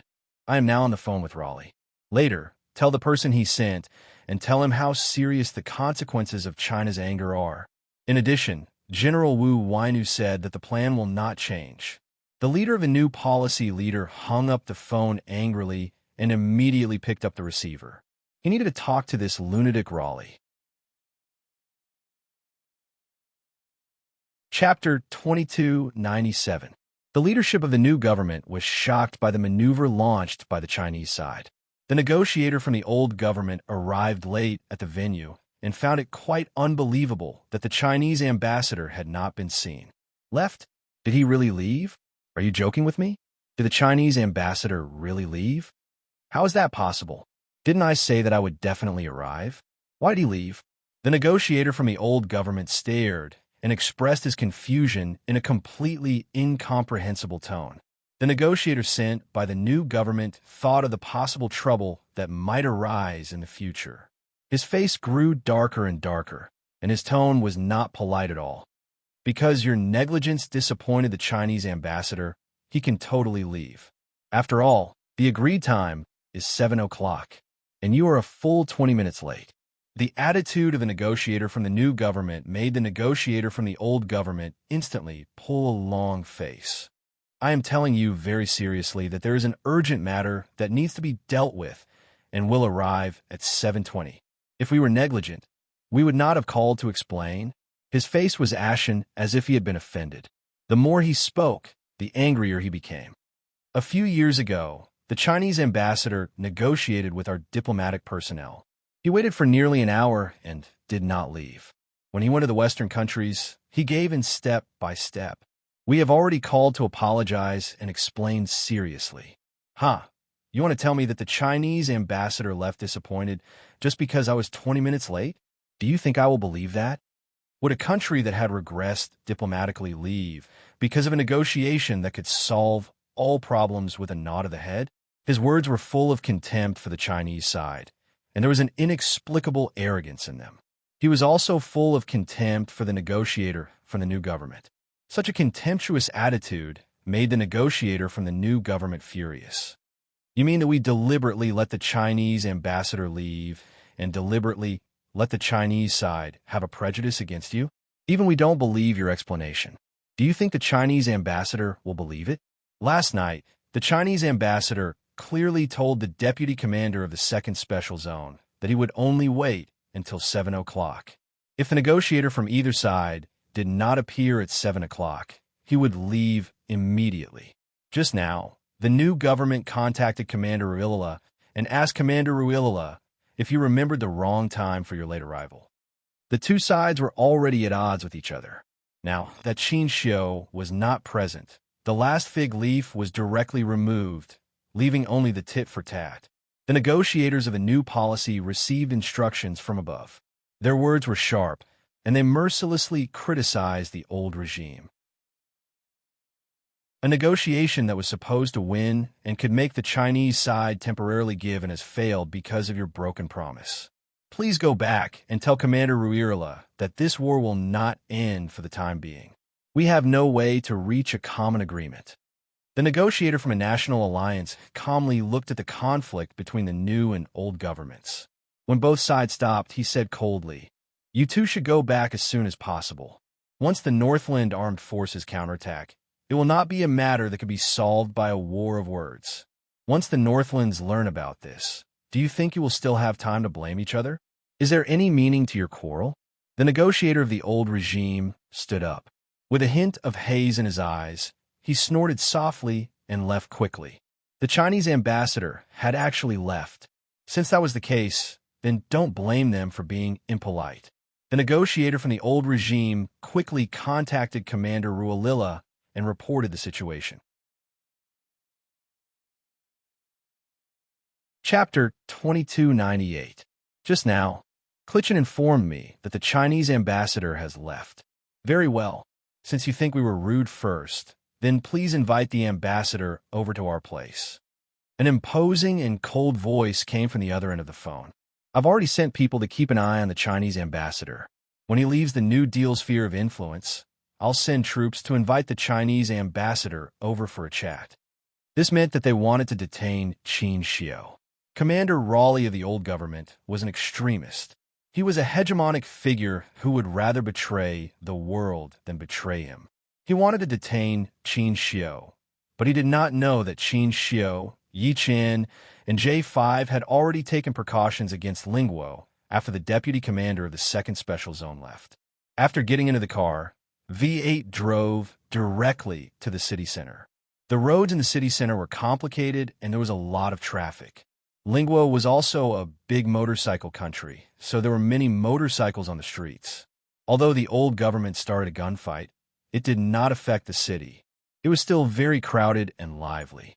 When the car drove onto a flat road, they realized that there were cars following closely behind them. Pay attention to the back. There are 4 cars following closely. 3rd intersection down. Split up. Roger. Roger. V8 saw a black car following closely behind them from the rearview mirror. He said to Yi Qian, "Pay attention to the left and right." Qin Xiu, who was sitting on the side of the seat, leaned slightly to look at the situation behind the car through the rearview mirror. His eyes darkened. "Can you see how many groups of people are following us?" "Only one for now," V8 answered. He frowned slightly and asked J5, "Is there a group of people following you?" "The ambassador suspects that there may be several groups of people following us." Qin Xiu said in a low voice, "Tell them that Raleigh of the old government is a person who likes to kill and has a crazy personality. Once the new government, the alliance, and the armed forces of the Northlands attack him at the same time, he may do something even crazier." Now, it was up to the armed forces of the Northlands to figure out the conspiracy between the old and new governments. Once the armed forces of the Northlands retaliated, the new government would definitely take advantage of the situation and turn around to take advantage of the opportunity to wipe out the old government led by Ruilala. In this way, Ruilala might as well go all out and wipe out the Chinese ambassador at the same time. Even before he died, he would make it difficult for the neighboring countries to explain to the Chinese and the international community. Qin Xiu had already planned for the worst-case scenario. He had told the Ministry of Foreign Affairs everything last night after Yi Qian left. If things really came to this, he hoped that he would sacrifice himself and not implicate Yi Qian and the Special Forces soldiers who serve the country. The minister was silent for a long time. Finally, he said in a heavy tone, "We are all waiting for you to come back." How dangerous was it? There might be endless danger here. Ruilala's troops were all fierce soldiers, and there were also some residents in the mountains who supported him. Therefore, even if he was forced to step down by the New Deal military group, the troops in his hands did not decrease by much. For example, in the previous rebellion, he only sent out a regiment of troops. The loss of a regiment of troops did not affect Ruilala at all. It was like a small demon causing trouble. It did not affect him at all. The only impact was the military support of the national power. J5 and the Snowfield Brigade member codenamed Snow Eagle, who was driving the other car, both answered V8 at the same time. "Please tell the ambassador that no matter how many groups of people they send out, we will leave safely. They would return to their country the same way they came, not one less." Chapter 2299. Qin Xiu discreetly glanced at the rearview mirror in the middle of the car and saw the unfamiliar cars behind them that were not afraid of being discovered. He smiled and nodded. "Yes, we will all leave safely." K7, who was driving the car, had a sinister look in his eyes. He said coldly, "There are two groups of people. Be careful. I'm going to take a detour now. Follow closely." Taking a detour meant that he was going to race. The driver of the K7 stepped on the accelerator and started the engine. Boom, boom, boom. The car left the crowd on the main street like an arrow and turned into a side road.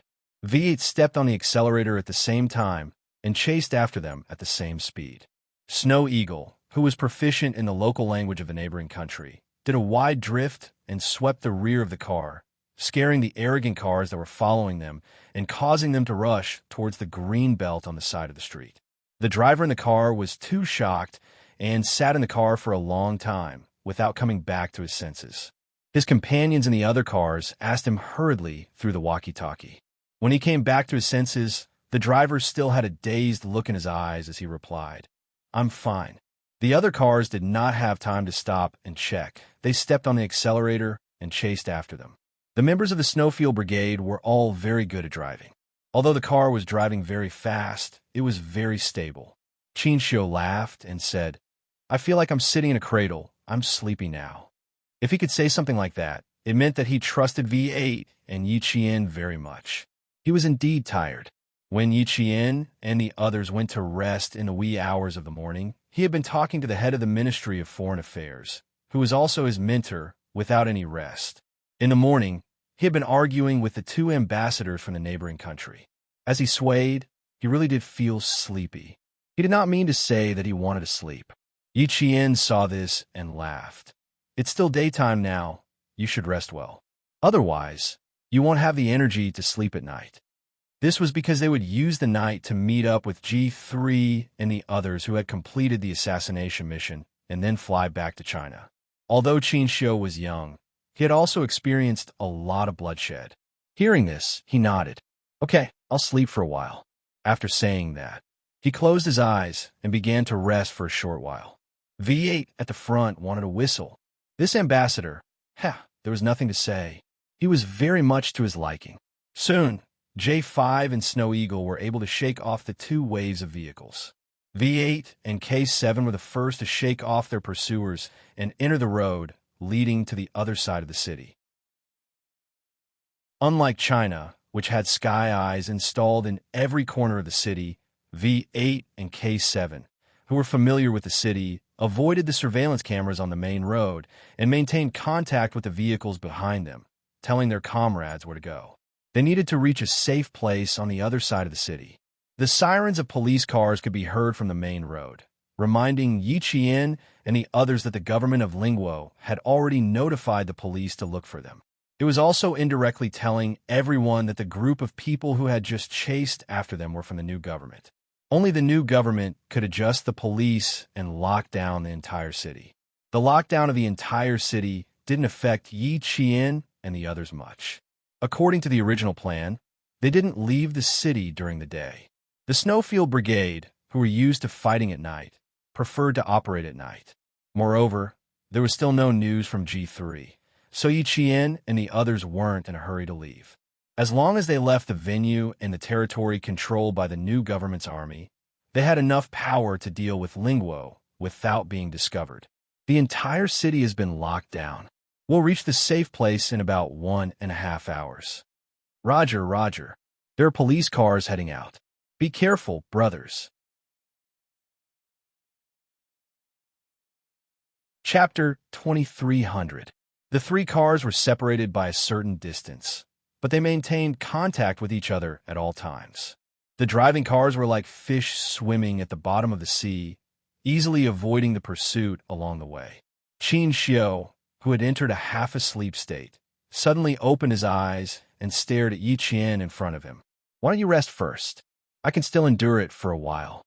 The route back to China was arranged by the military, and Qin Xiu didn't ask. Now that they said she could rest, he thought about how Yi Qian didn't have much rest either, so he wanted her to sleep first. Because when night came, it was even more impossible for her to rest. Yi Qian, who was still in good spirits, was about to shake her head when the driver, V8, said, Yi Qian, you can rest first too. We might need to take turns driving from now on, so you need to maintain enough energy. Yi Qian didn't have much rest last night, but she did take a nap in the car during the journey from China's border to Lin Nation. V8 was the one who didn't have a good rest. She wasn't the only one who needed to conserve energy.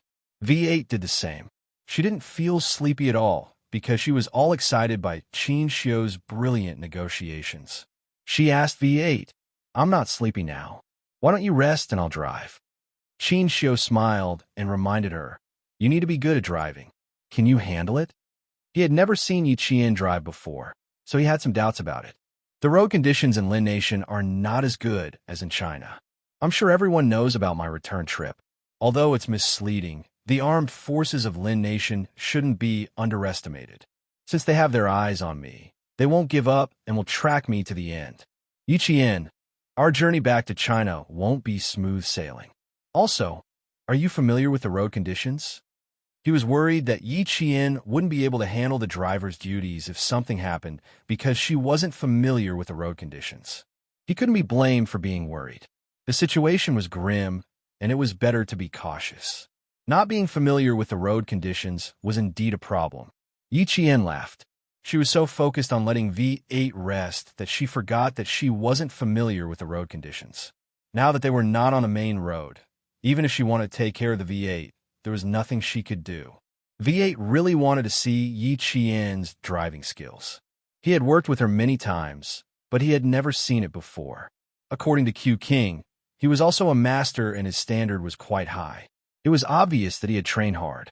There was a training ground in the southern province that specialized in sending motorized soldiers to Zongnanhai. They had everything from motorcycles to trucks. Because these motorized soldiers were driving for national leaders and foreign guests, the training was quite harsh. Not many people could endure it. If Qing Niao walked out of this training ground, then her driving skills were not ordinary.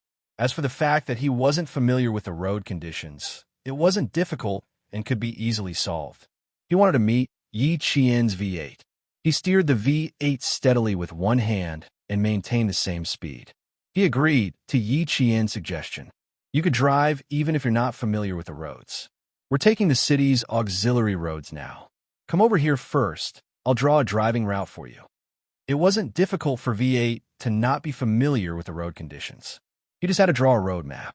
With Yi Qian's ability, he could understand it. Qin Xiu drew a driving route the moment he heard him. His gaze shifted slightly. He believed Yi Qian based on this special forces soldier's tone and demeanor. Could he assume that this special forces soldier was actually acquainted with Yi Qian? Qin Xiu didn't ask. Instead, he stared at Yi Qian, who had a light smile on her face as she answered the special forces soldier. A confident girl was indeed very charming. Just like her at this moment, her eyes were sparkling. It was as if there was a ball of fire in her eyes.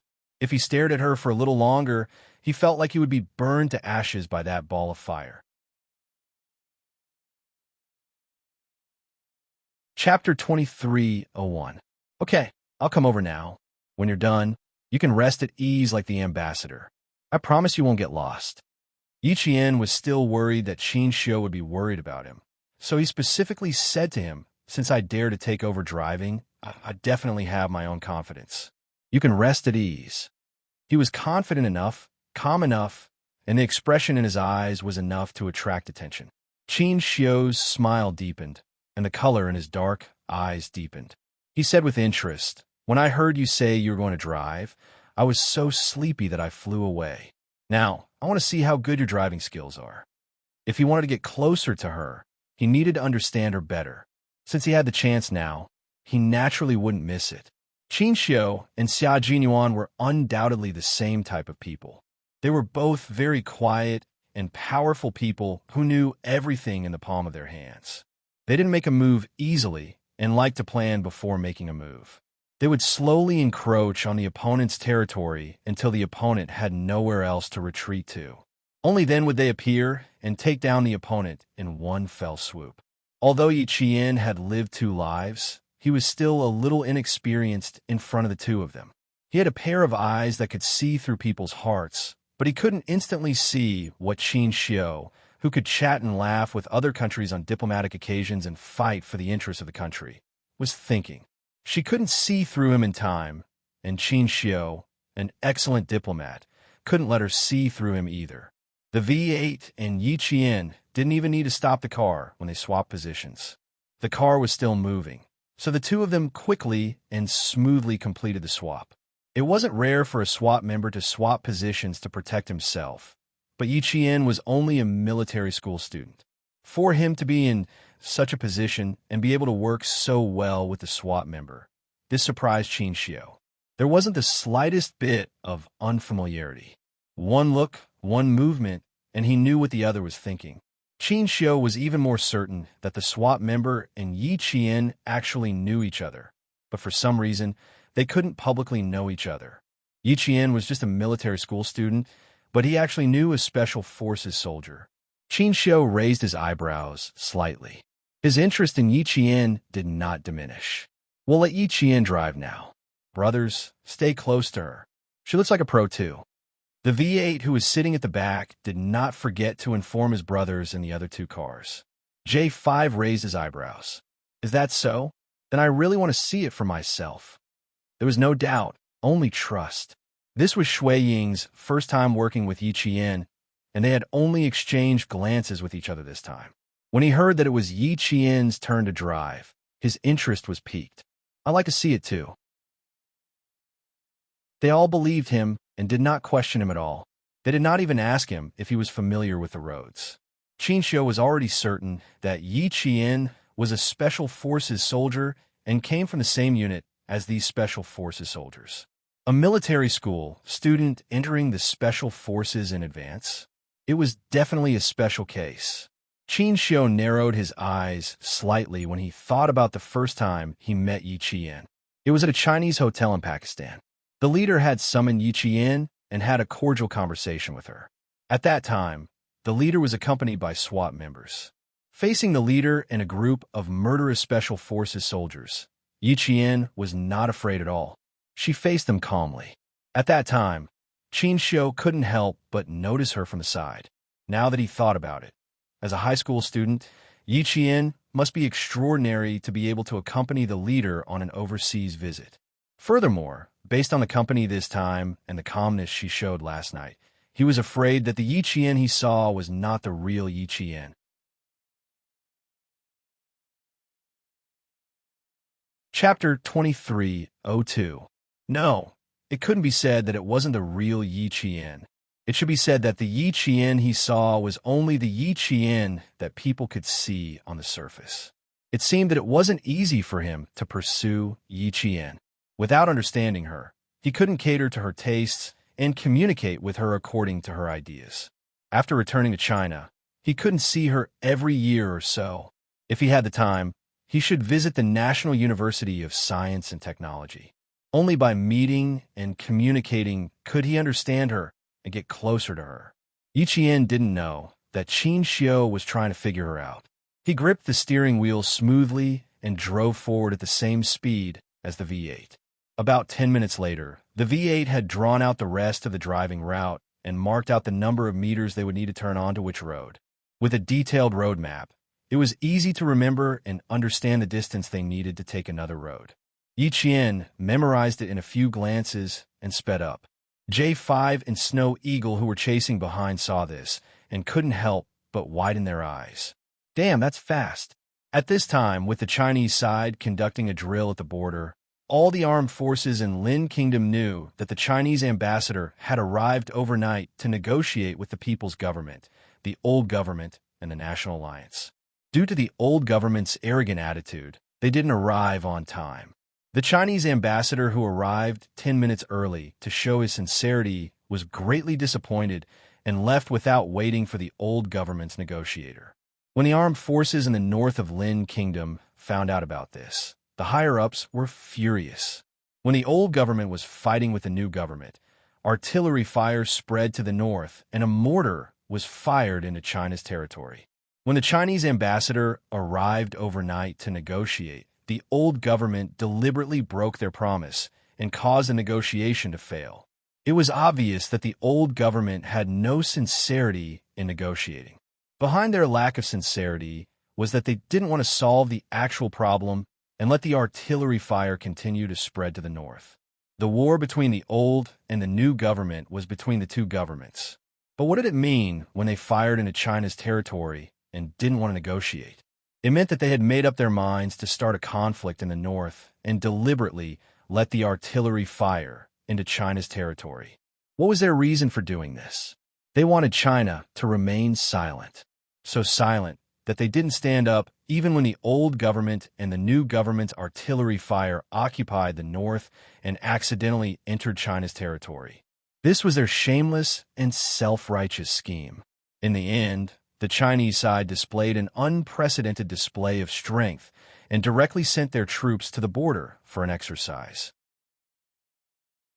Furthermore, the border was less than 30 kilometers away from the Northland's armed forces. Once the artillery fire of the new and old governments landed on China's territory again, and if it accidentally landed on the Northlands during China's military exercise, the senior leaders of the Northland's armed forces in the emergency meeting had solemn expressions. The upper echelons of the Northland armed forces had a heated discussion about the Chinese military exercise. Obviously, the reason why the Chinese suddenly started the exercise is to remind us to be careful of the conspiracy of the old and new governments. The old regime is trying to provoke a firefight between our armed forces and the Chinese. Once the two sides exchange fire, the new and old governments in the northern lands will take advantage of the situation and attack the northern lands. Both the new and old governments have a common goal, which is to realize the full democratization of our country. Judging from the current situation, it is very likely that the new and old governments have reached an agreement that is unfavorable to the Northlands. They want to divide the Northlands.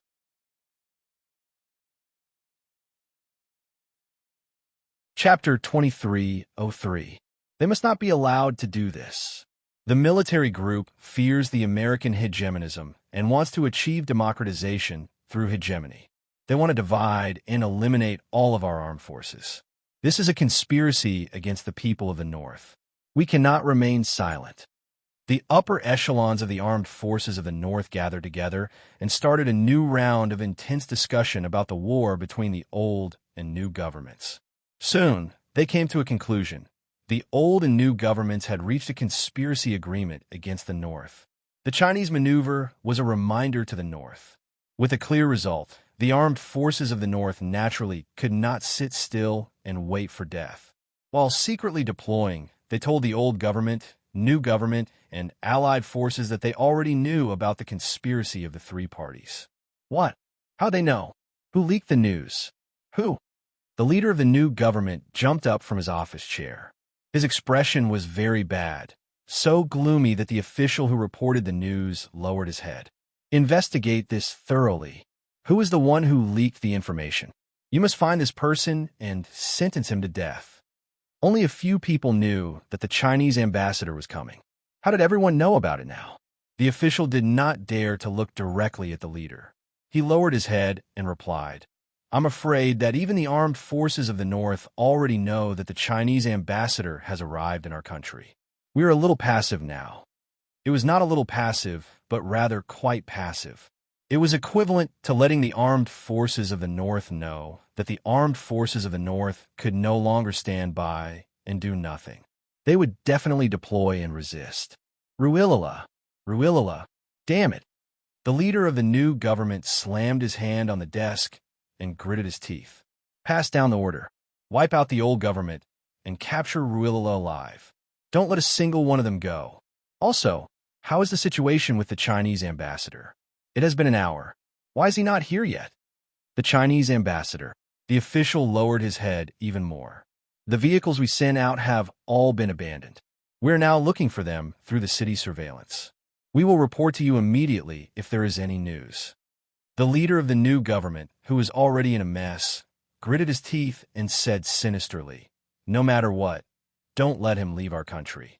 Don't let him fall into the hands of that lunatic Ruilala. The military group had finally obtained the support of a Western country and had the opportunity to democratize the country. In the end, the old government Ruilala was full of himself and caused the situation today to be passive. The official replied, yes. He immediately contacted the commander-in-chief of the New Deal military group and asked him to come to the leader's office to discuss the next step. At this time, the government had already forgotten what they had said about the Chinese side at the time. They had completely forgotten that they had also thought that the Chinese side would endure and give in like before, turning big problems into small ones and small ones into nothing. In the end, the Chinese side acted out of character and didn't give them any chance to negotiate at all. They showed an unprecedented strength, which instantly made the neighboring countries panic. At this moment, they could only immediately adjust their strategy and stop testing China's bottom line to avoid being attacked from the front and back, causing the collapse of the new policy and allowing the old regime to regain control of state affairs. The new government quickly called for an emergency meeting. Commander Ruilala of the old government was also furious, and a broken wooden chair fell apart. The dark-skinned and average-sized commander Ruilala stared at the generals below him like an eagle. His gaze swept across them one by one, like a sharp knife at the back of everyone's neck. As his anger grew, the knife would rise and fall at any time, causing everyone to feel afraid.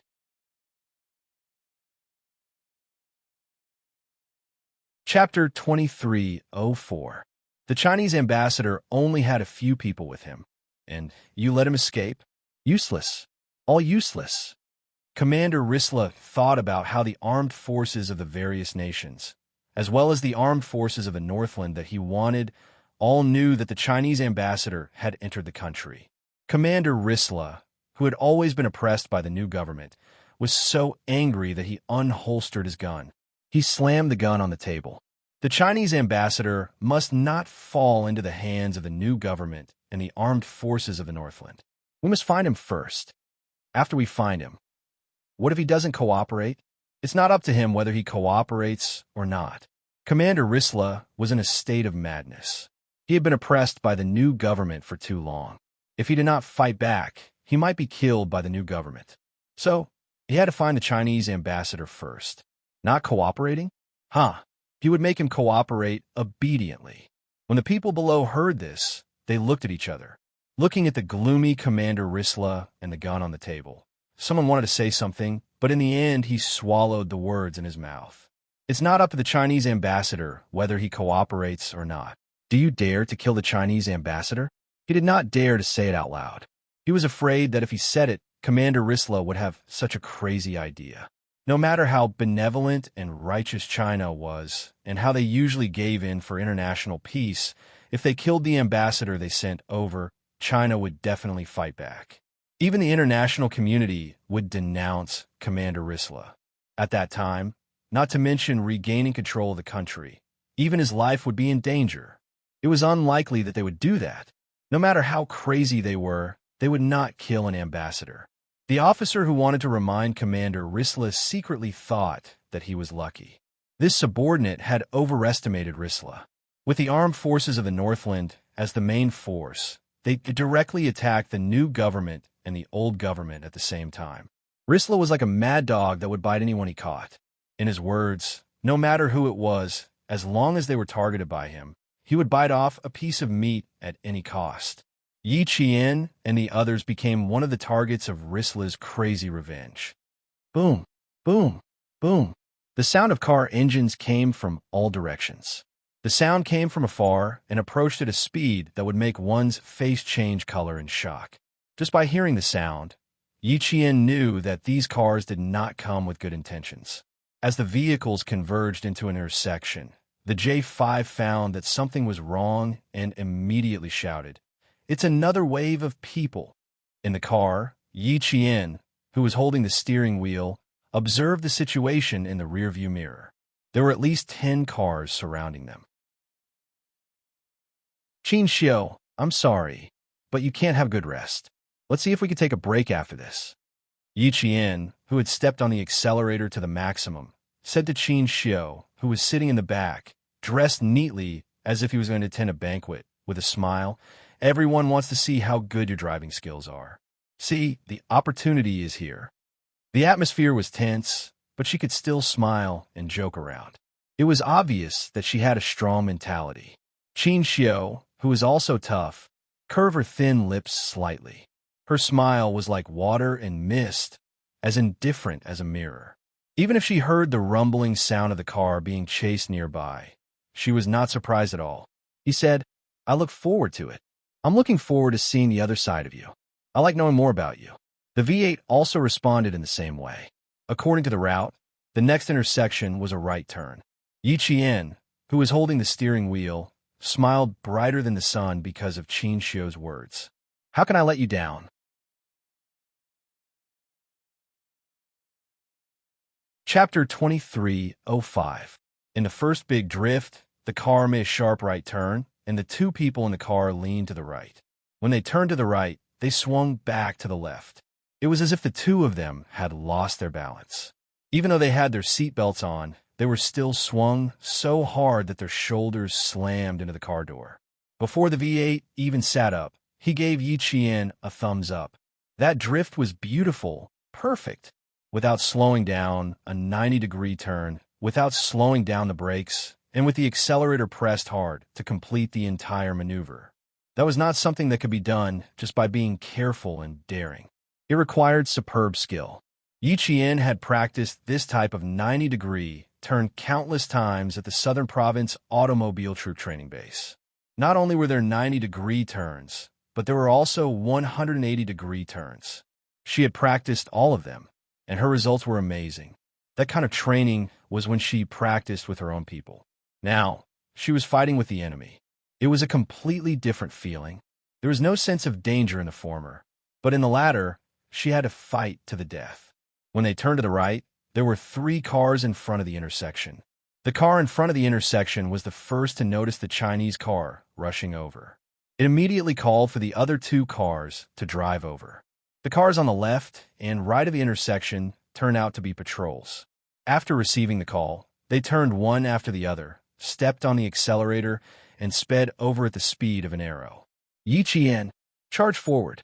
I'll bring up the rear. Shuang, lure the cars on the left." The J5 in the middle shouted, "Charge out of the intersection. I'll break through on the west side." These cars came with the intention of perishing together. They attacked from the front, back, left, and right in an attempt to get rid of Yi Qian and her car in one fell swoop. Yi Qian replied calmly, "I'll be in front. Attack from the left and right. Take care of the left and right sides, then break through on the west side." The west side was the right side of the intersection. Okay, I'll follow up and provide support. Shuang, clear the cars behind. The J5 saw that Yi Qian's voice did not change at all.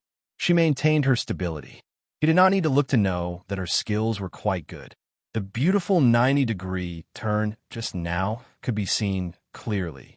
The first two waves of cars that the V8 team had shaken off could only be considered blocking and forcing them to stop. However, the dozen or so cars that appeared now were all recklessly rampaging around. It was obvious that these people were here to get rid of Qin Xiao.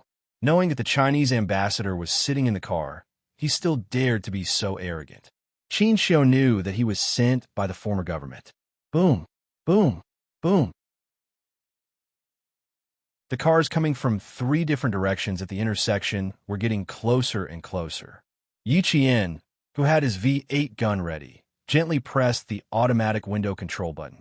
As the cars coming closer and closer, Yi Qian controlled the steering wheel with one hand and shouted in a low voice, "Fire!" Bang! Bang!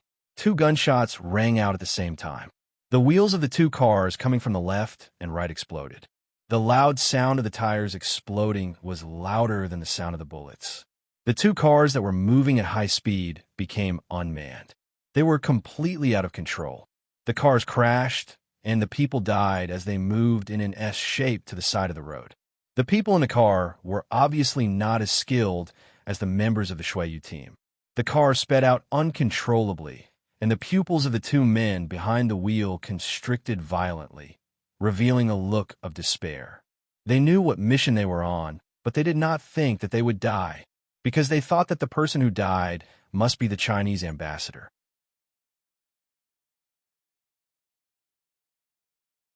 Chapter 23:06.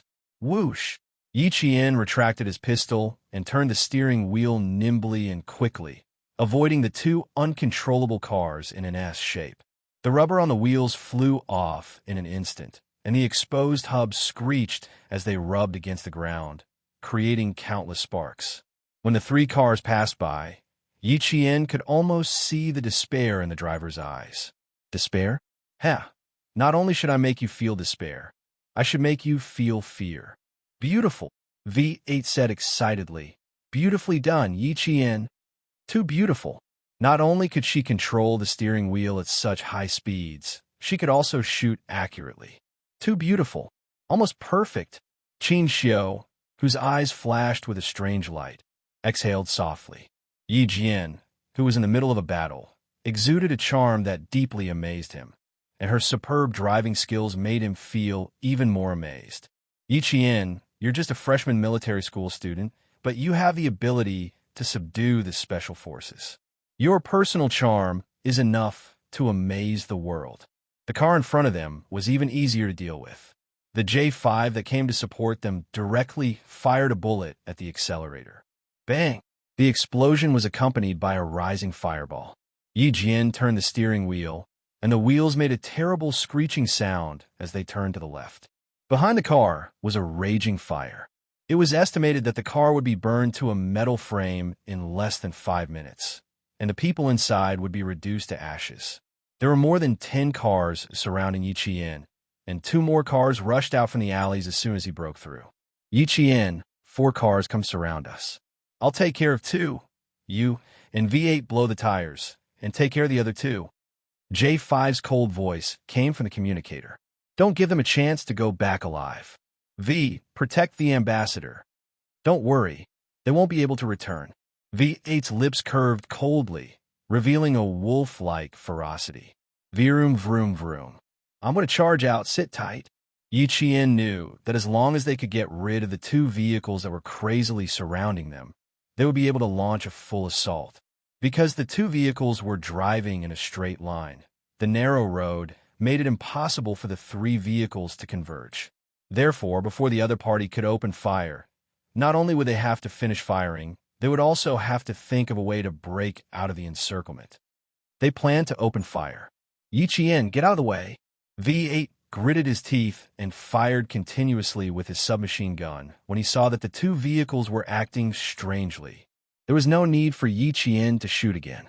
The car that was shot at by the V8 dodged to the side and crashed into their own car. The two cars collided, and the car that was hit was instantly flipped upside down. The two cars stuck to each other, and sparks flew everywhere as they headed towards Yi Qian and the others. Sit tight. Hold him properly. Qin Xiu and V8 only heard Yi Qian say 4 words before the car suddenly drove up a small slope on the side of the road. Then the car didn't drive on 4 wheels, but 2 wheels on each side. Squeak, squeak, squeak. The chassis of the 2-wheel car almost brushed past the 2 vehicles that were charging towards them.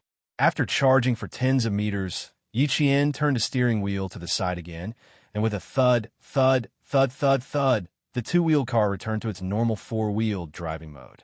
After the car was stabilized, V8 and Qin Xiu bounced a few times from the impact. Their expressions were like a string of ellipses. Behind them, Shuiying, who had watched the entire process, said in a low voice, "That works too. This isn't an ordinary feat. It's so much better than the male soldiers."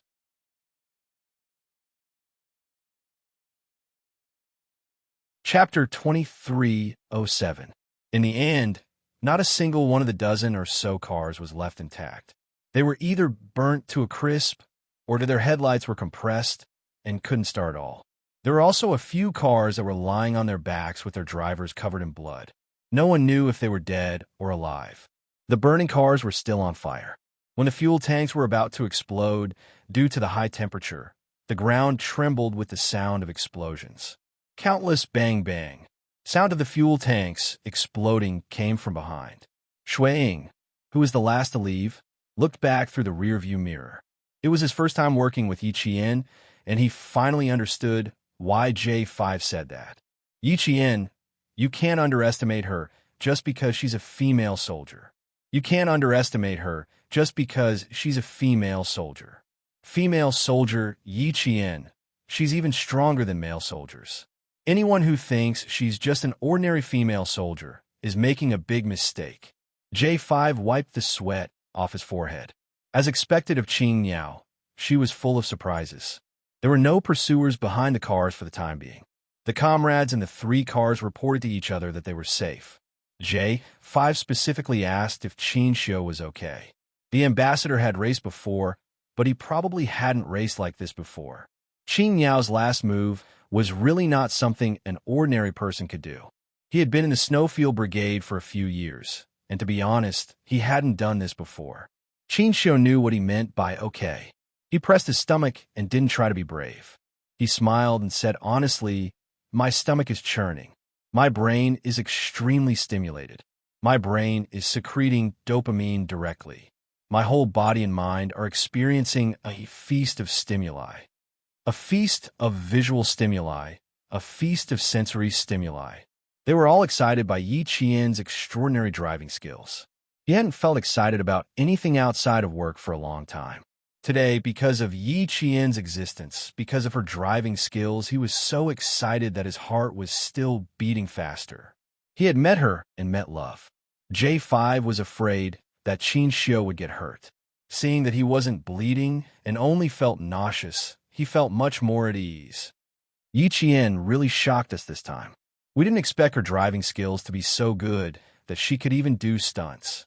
It's good that the ambassador is fine. With Yi Qian by your side, we feel more at ease. With her by his side, he felt much more at ease. Qin Xiu raised his eyes, and undetectable emotions flashed through his gentle and smiling eyes.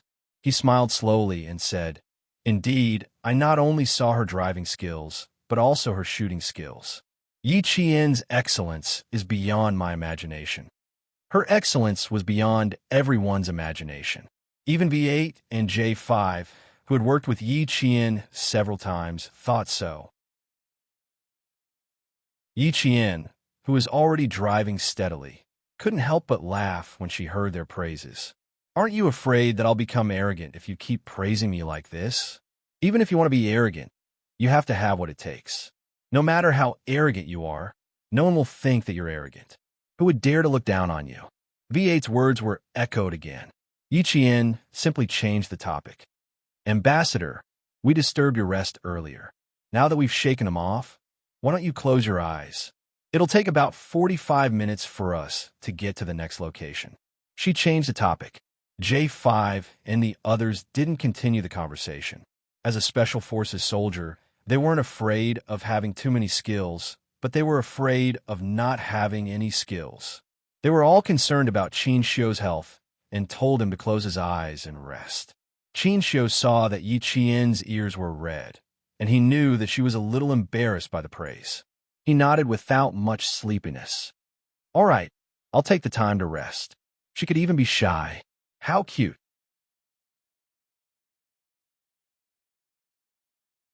Chapter 23:08. K7 didn't join them. According to the plan last night, K7 would support them secretly and wouldn't appear casually. K7, who had already arrived somewhere, looked at the time. It had been more than an hour and 36 minutes since he separated from his comrades. It should be soon. K7, who was hiding in the corner of the city, was thin and expressionless. After looking at the time, his eyes fell on a place a little distance away from him. He seemed to have thought of something. His face, which was always expressionless, dimmed a little. Not long ago, he passed by the location of the black smoke. His eyes flashed with worry. He sat quietly in the car, his eyes locked on the location of the black smoke.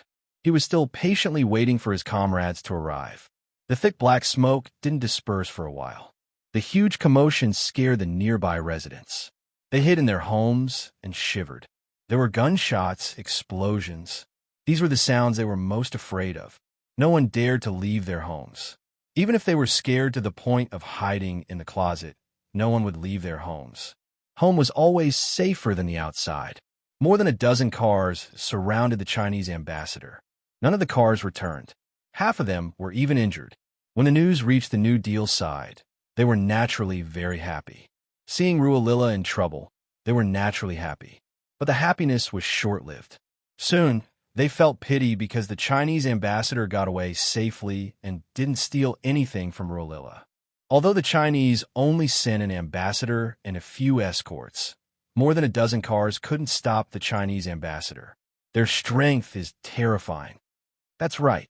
We always thought that the Chinese ambassador was young and easy to communicate with. But in the end, the Chinese ambassador was even more powerful than our diplomats. And the group of staff protecting the Chinese ambassador is even more frightening. From the beginning, we shouldn't have underestimated the Chinese.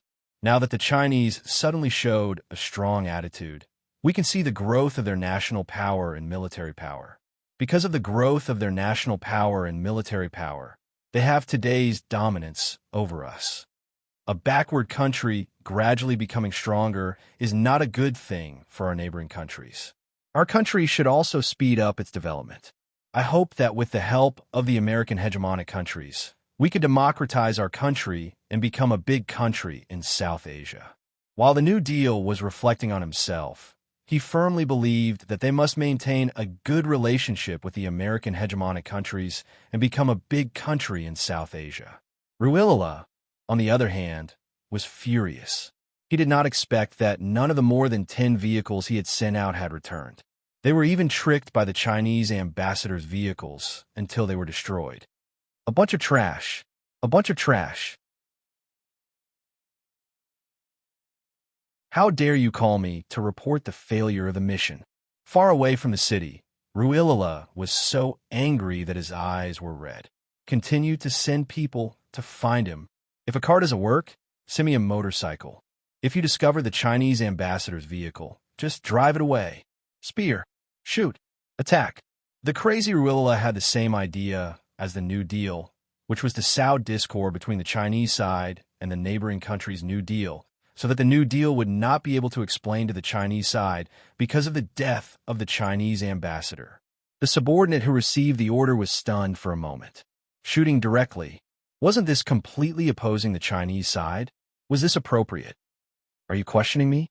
Rualila, who had already been pushed to the brink of insanity by the new government, the Allied army, and the Northland forces, glared at his subordinate and said in a sinister voice, "Who gave you the courage to question me?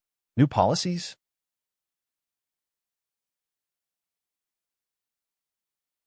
Chapter 23:09. How dare they question Ruilala's decision. No matter what, their leader, Commander Ruilala, was always right. Because of the existence of people like Ruilala, the war in Lin had never stopped. Although there was a ceasefire agreement with the armed forces of various ethnic groups, Ruilala's rebellion broke the situation and made the ethnic forces who were not satisfied with the new policy move. For the new policy, both the old government and the armed forces of the Northland were forces they wanted to eliminate. When the Northland opened fire on the old government, the new policy's military group immediately opened fire on the old government. At this time, the civil war in Lin had reached its climax. The new government, Clichin, and the old government, Ruilala, were engaged in a fierce gunfight. Qin Xiu, who originally only wanted to help Yi Jian out of trouble, fell asleep in the midst of the gunfight. He didn't care about the progress of what happened outside. He was sleepy because there were special forces soldiers in the car, and Yi Jian was beside him. Even if the car bumped a few times, he didn't wake up. After some time, he heard Yi Qian gently nudging him. Qin Xiu, let's get out of the car and rest first. They had arrived at their destination. They could get out of the car and rest. Qin Xiu opened his eyes. His brain had already walked out of the chaos, and he was completely awake. We've arrived. He had just woken up, and his voice was low and slightly lazy. Not yet. The whole city is locked down, and there is no way to leave. We will leave after dark. Yi Qian was the only one in the car. She unbuckled her seat belt and explained, "The others will leave first. We will leave when they come back." The three cars could not be used anymore. After leaving the cars, they would leave on their motorcycles and head to their final destination. Commander Ruilala learned that the Chinese car was abandoned in a remote road in the woods. He, who was attacked by the new policy, the Alliance, and the armed forces of the Northland, began to retaliate like a madman. The Chinese ambassador's car has been found? Where is he? Where is everyone? When the civil war began, the leader did not even have time to go home. He, who was always paying attention to the situation, received the latest news, and his face lit up with joy. How is it? Is everything solved? Ruilala was crazy, completely crazy. He might do something even crazier. He was a madman. There was nothing he did not dare to do. Since he was crazy, he might as well go crazy for once.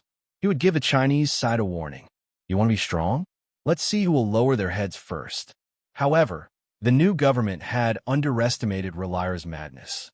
He, who had been hiding in the Northlands all this while, faced the new government and the Northlands armed forces and launched a terrifying counterattack that seemed to want everyone to die with him. The ethnic armed forces that supported him also began to take action. At 4 o'clock in the afternoon, gunfights broke out in 4 densely populated areas of Lin country. The originally bustling streets were deserted during the day, and all the civilians hid in their homes, not daring to go out. Chaos broke out in the country. The transportation hub was disrupted, and all the ports leading to China were closed.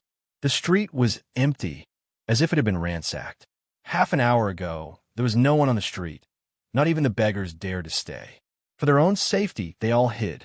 The civilians of neighboring countries who were affected by the war could only flee to temporarily safe cities and villages.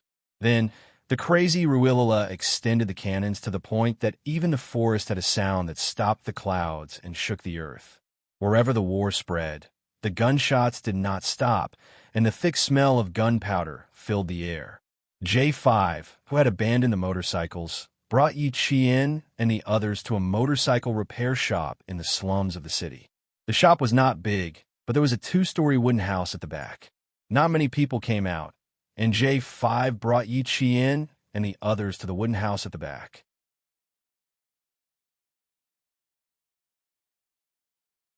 Chapter 23:10. J5 was very familiar with the place. The unattended repair shop seemed to have been emptied due to the war, leaving only piles of scrap metal. There were also various scattered parts stained with black engine oil in the corner. Even the air was filled with the oily smell of engine oil, which was worse than the smell of gunpowder. From the outside of the repair shop to the inside, no one else went out except for the few of them. J5 was so familiar with the place that it was as if he owned the shop himself.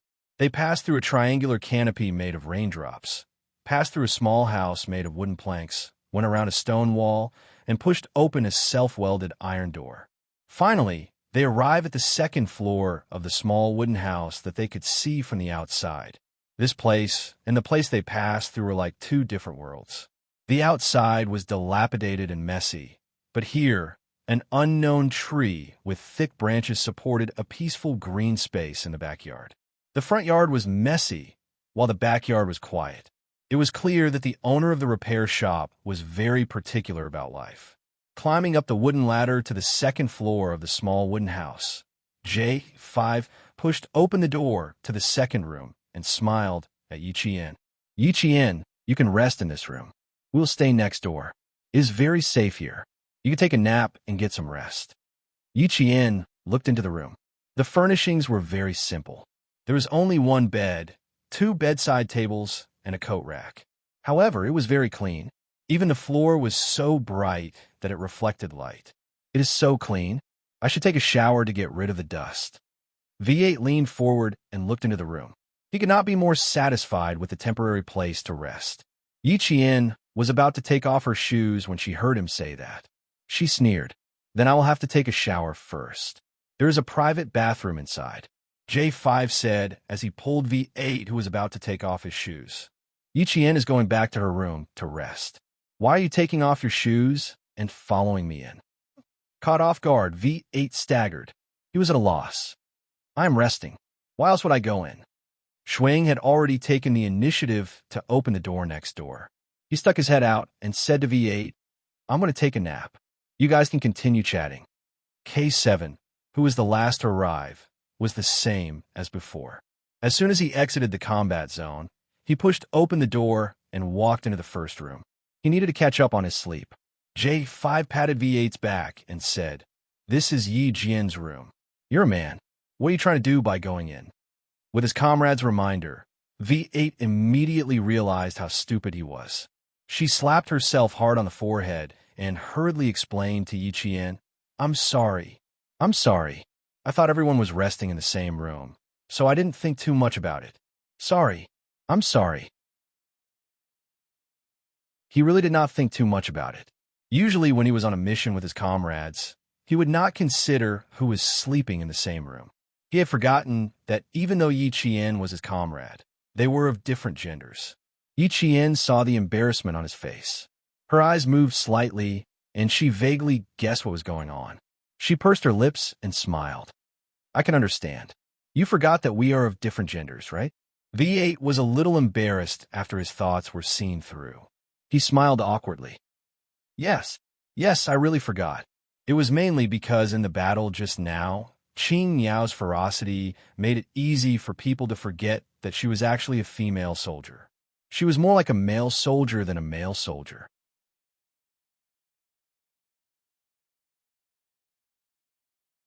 Chapter 23:11.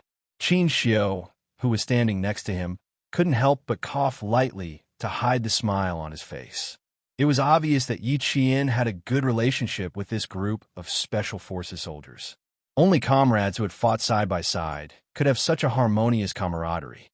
J5 raised his hand to cover his forehead as he felt a headache coming on when his comrade admitted that he really thought of Yi Qian as a male soldier. He said to V8 helplessly, Why are you talking so much nonsense? Rest with the ambassador for now. I'll go down and look for someone. He then said to Yi Qian, Sometimes he's not very bright and sometimes makes stupid mistakes. You have to be more forgiving. If you really can't take it anymore, find a chance to settle old and new grudges together and teach him a lesson. V8 agreed, Of course. Next time if I do anything wrong, don't hold back. Just tell me. He just made a stupid mistake earlier and didn't think too much about it. Qin Xiao, on the other hand, understood V8's behavior earlier. It was just a habitual reaction. It meant that Yi Qian wasn't a female soldier in his heart, but a true comrade who had fought side by side with him. Yi Qian didn't feel offended. Just as Captain Xia said, on the battlefield, it didn't matter if you were a male or female soldier. Gender didn't matter. Soon, everyone went back to their rooms to rest. Shuang went back to his room alone for the time being, while V8 accompanied Qin Xiu to the next room to rest. J5 had something to do, so he didn't let his comrade accompany him. He went downstairs alone, knowing that there was still a fierce battle ahead. They went back to their rooms and took the time to recover their energy to prepare for the upcoming battle.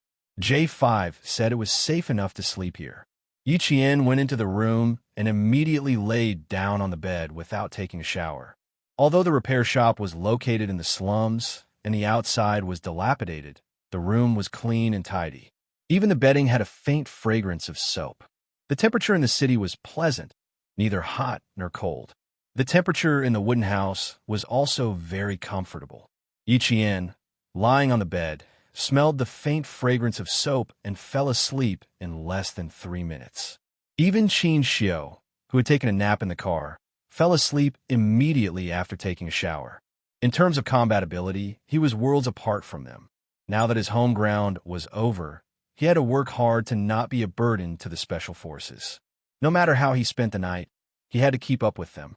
Yi Qian and the others arrived safely at their destination. Ruilala, who had nowhere to vent his anger, took out his pistol and fired randomly at the window of his office. Bang, bang, bang. The sound of dozens of bullets rang out. The subordinate who came to report the matter was so scared that his face turned pale and his legs trembled. When the guards outside heard the gunshots coming from the commander's office, they broke through the door almost at the same time and aimed their guns at the subordinate. There were less than 10 people in the Chinese cars. What about you? Even if you didn't send 100 people, at least 50. The cars were destroyed and the people were gone. In the end, you don't even know where the Chinese ambassador is now. I sent you out to solve the problem, not to create more problems for me. I'll give you one more chance. If you don't find the Chinese ambassador tonight, you can kill yourself. Ruilala smashed the empty pistol directly into the office. He smashed it so hard that the pistol bounced up and fell to the ground. The black hole happened to be right in the forehead of the subordinate, who was so scared that he lowered his head and didn't dare to make a sound. The subordinate, whose back was covered with layers of cold sweat, didn't say anything. He turned around and his knees went weak and he almost fell.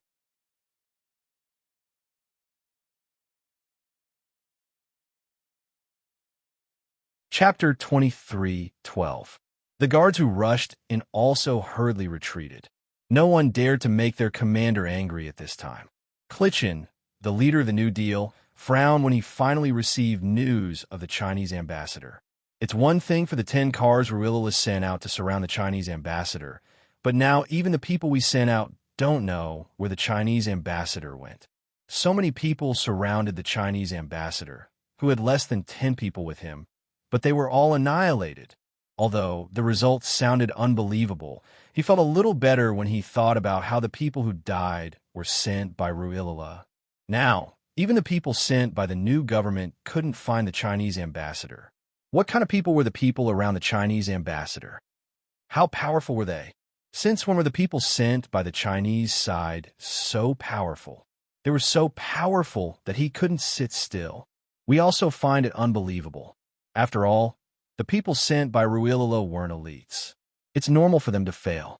However, the people we sent out were the elites of the military group, and even they lost track of them. Leader Clichin, the people around the Chinese ambassador are more powerful than we thought. The situation of the new government official was much better than that of Ruilala's subordinate. Although he was also reporting bad news, Clichin, the leader of the new government of the neighboring country, would not pull out his gun and shoot.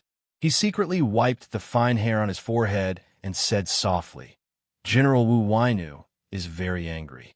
He ordered his men to block the sentry posts outside the city. No one is allowed to leave.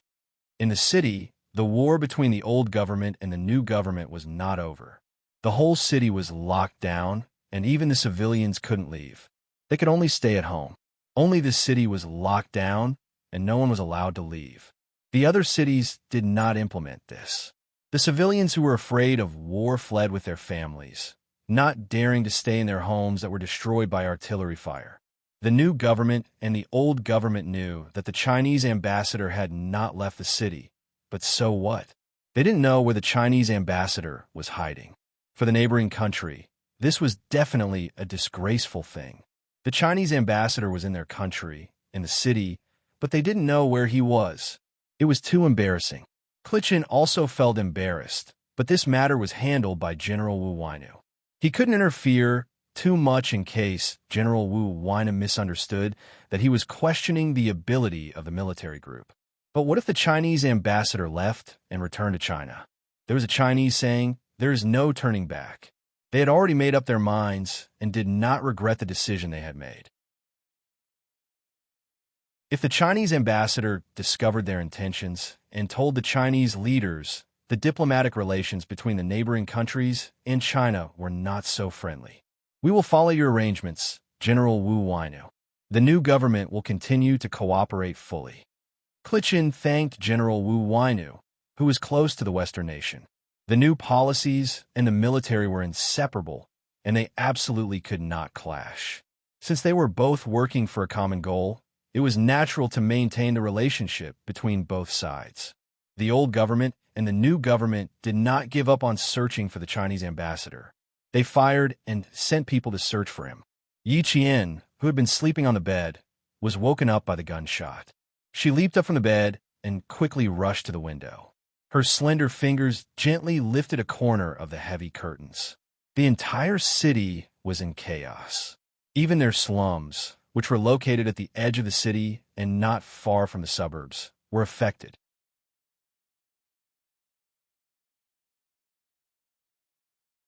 Chapter 23:13.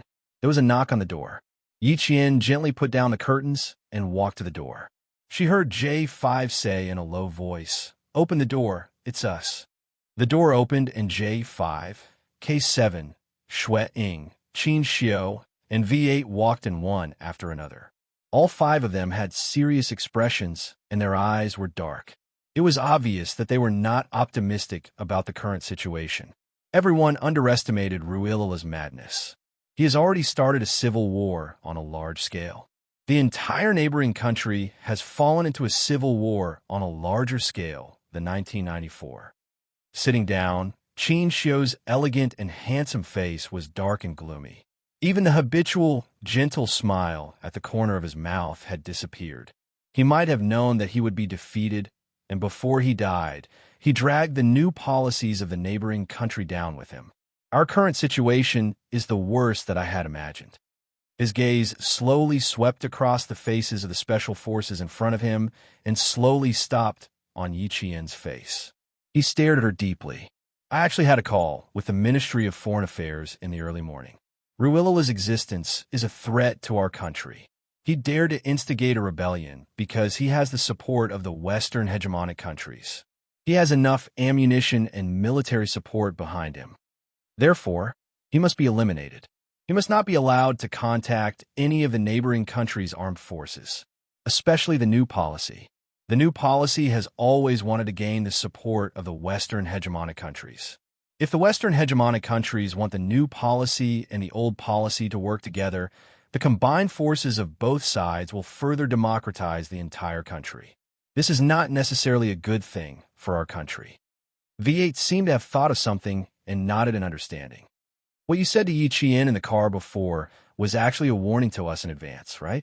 In the car, he told Yi Qian that the other half of his responsibility was to see the new policy and the old policy crossfire again.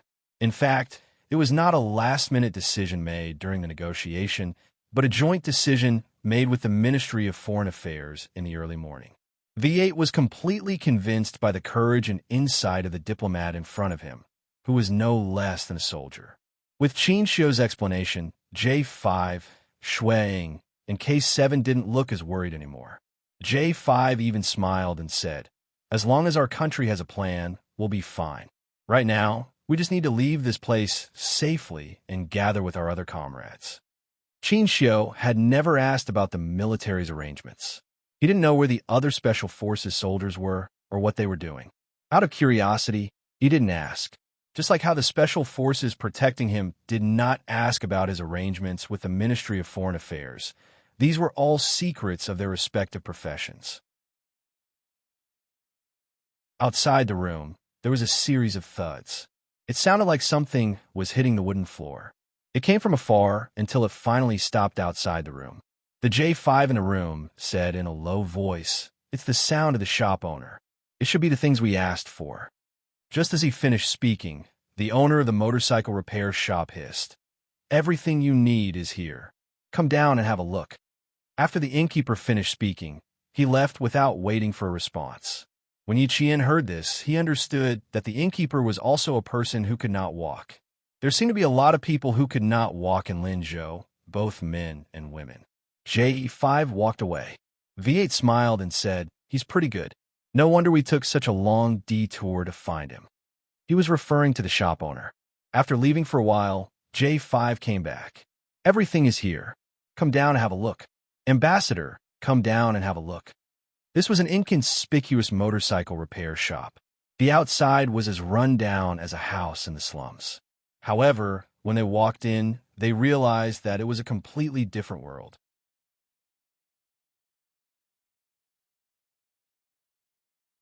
Chapter 23:14. J5 led Yi Jian downstairs to the basement of the small building. After passing through a dim underground passage, she turned right and saw a snow-white light in front of her. It gave her the illusion that she was at the entrance to heaven from hell. Compared to the darkness of the building, the light in the basement where the guns were placed was so white that it was somewhat blinding. Yi Jian saw the owner of the shop. He was a middle-aged man whose right leg was broken and his pants were tied in a knot. He was slovenly dressed. Although the middle-aged man was disabled, he had a pair of eagle-like eyes. His gaze gave off an inexplicable sense of eeriness. 6 submachine guns, 6 pistols, each with 3 magazines. "You, compare the numbers yourselves. Come out and tell me. The gun testing room is next door. There aren't many bullets. Try your guns sparingly." The owner with damaged vocal cords spoke slowly and limped away with his cane. When he passed by Yi Jian, he suddenly turned back to look at her. Yi Jian noticed his gaze and immediately turned back to look at him. He did not expect to be caught by Yi Qian the moment he turned back. After a short pause, he looked into Yi Qian's eyes. His eagle-like eyes flashed with a strange light. "You are very beautiful." He did not offend or flirt with Yi Qian. His voice was low and hoarse, as if he was reminiscing about something. He sounded a little sad. Yi Qian did not know how to answer for a moment. Finally, he nodded slightly. "Thank you." He has a daughter. When she was 10 years old, she was burned to ashes by artillery fire. J5 handed an American-made submachine gun to Yi Jian. Before his daughter died in the explosion, he had about 4,000 soldiers under his command. After his daughter was killed, he disbanded the 4,000 soldiers and went to seek revenge on Ruilala alone. Unfortunately, he didn't get his revenge. Instead, he lost a leg. After recovering from his injury, he became the biggest arms dealer in this area. He's a man of his word. Otherwise, he wouldn't have brought Qin Xiu here to stay. The man didn't seem to understand English. When he saw Yi Qian take the gun, he nodded very lightly, as if to show his appreciation. Yi Qian did not look at him again.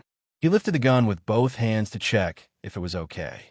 As he lifted his hand, the silver wire wrapped around his wrist flashed a silver light under the snow-white light. Behind him, the man who had not left said, "You better not show the silver wire in your hand to us and the Sun Island." Yi Qian, who didn't understand the language of the neighboring country, realized that the man who hadn't left was talking to him. He looked at the J5 who had been communicating with him in the neighboring country's language. J5 was looking at the silver wire in Yi Qian's hand. He always thought that it was Yi Qian's favorite silver jewelry. He didn't expect that it was actually a self-defense weapon. Seeing Yi Qian's questioning look, J5 pointed to the silver wire on her wrist. He said that you'd better not show the silver wire on your wrist easily when you arrive at the neighboring countries and the Japanese island. Yi Qian was shocked. He turned around and looked at the man with his dark, clear eyes. "You know where it came from?" J5 translated. The man nodded. His dark lips, which had been smoking all year round, moved slowly. "I know. It's very powerful. It's very good that you have it." This time, he didn't speak the neighboring country's language. He replied in broken Chinese, pausing every word. "Here, it's best not to show it. It's not good. The Silver Wire Summer team had investigated its origin before, but they didn't find anything. A few years later, they didn't expect that an unremarkable arms dealer would recognize it at a glance. Yi Qian was shocked, but at the same time, he became vigilant.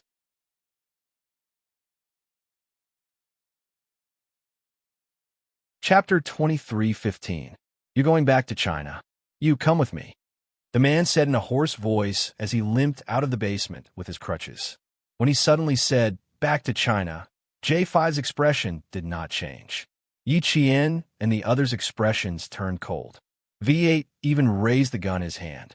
J5 pressed down on V8's hand and stared at the man's back as he slowly walked away.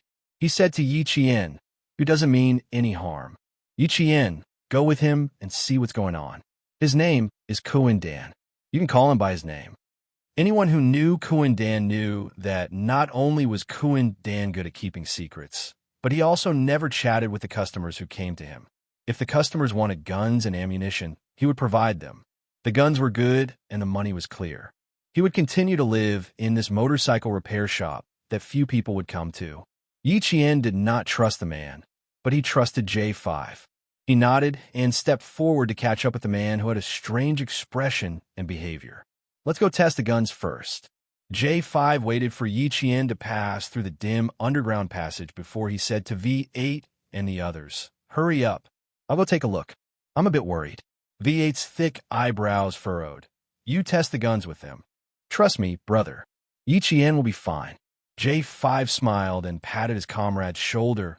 I can guess why Kuan Dan said Yi Qian is very beautiful. Yi Qian's eyes are a bit like his daughter's. I've seen his daughter's picture.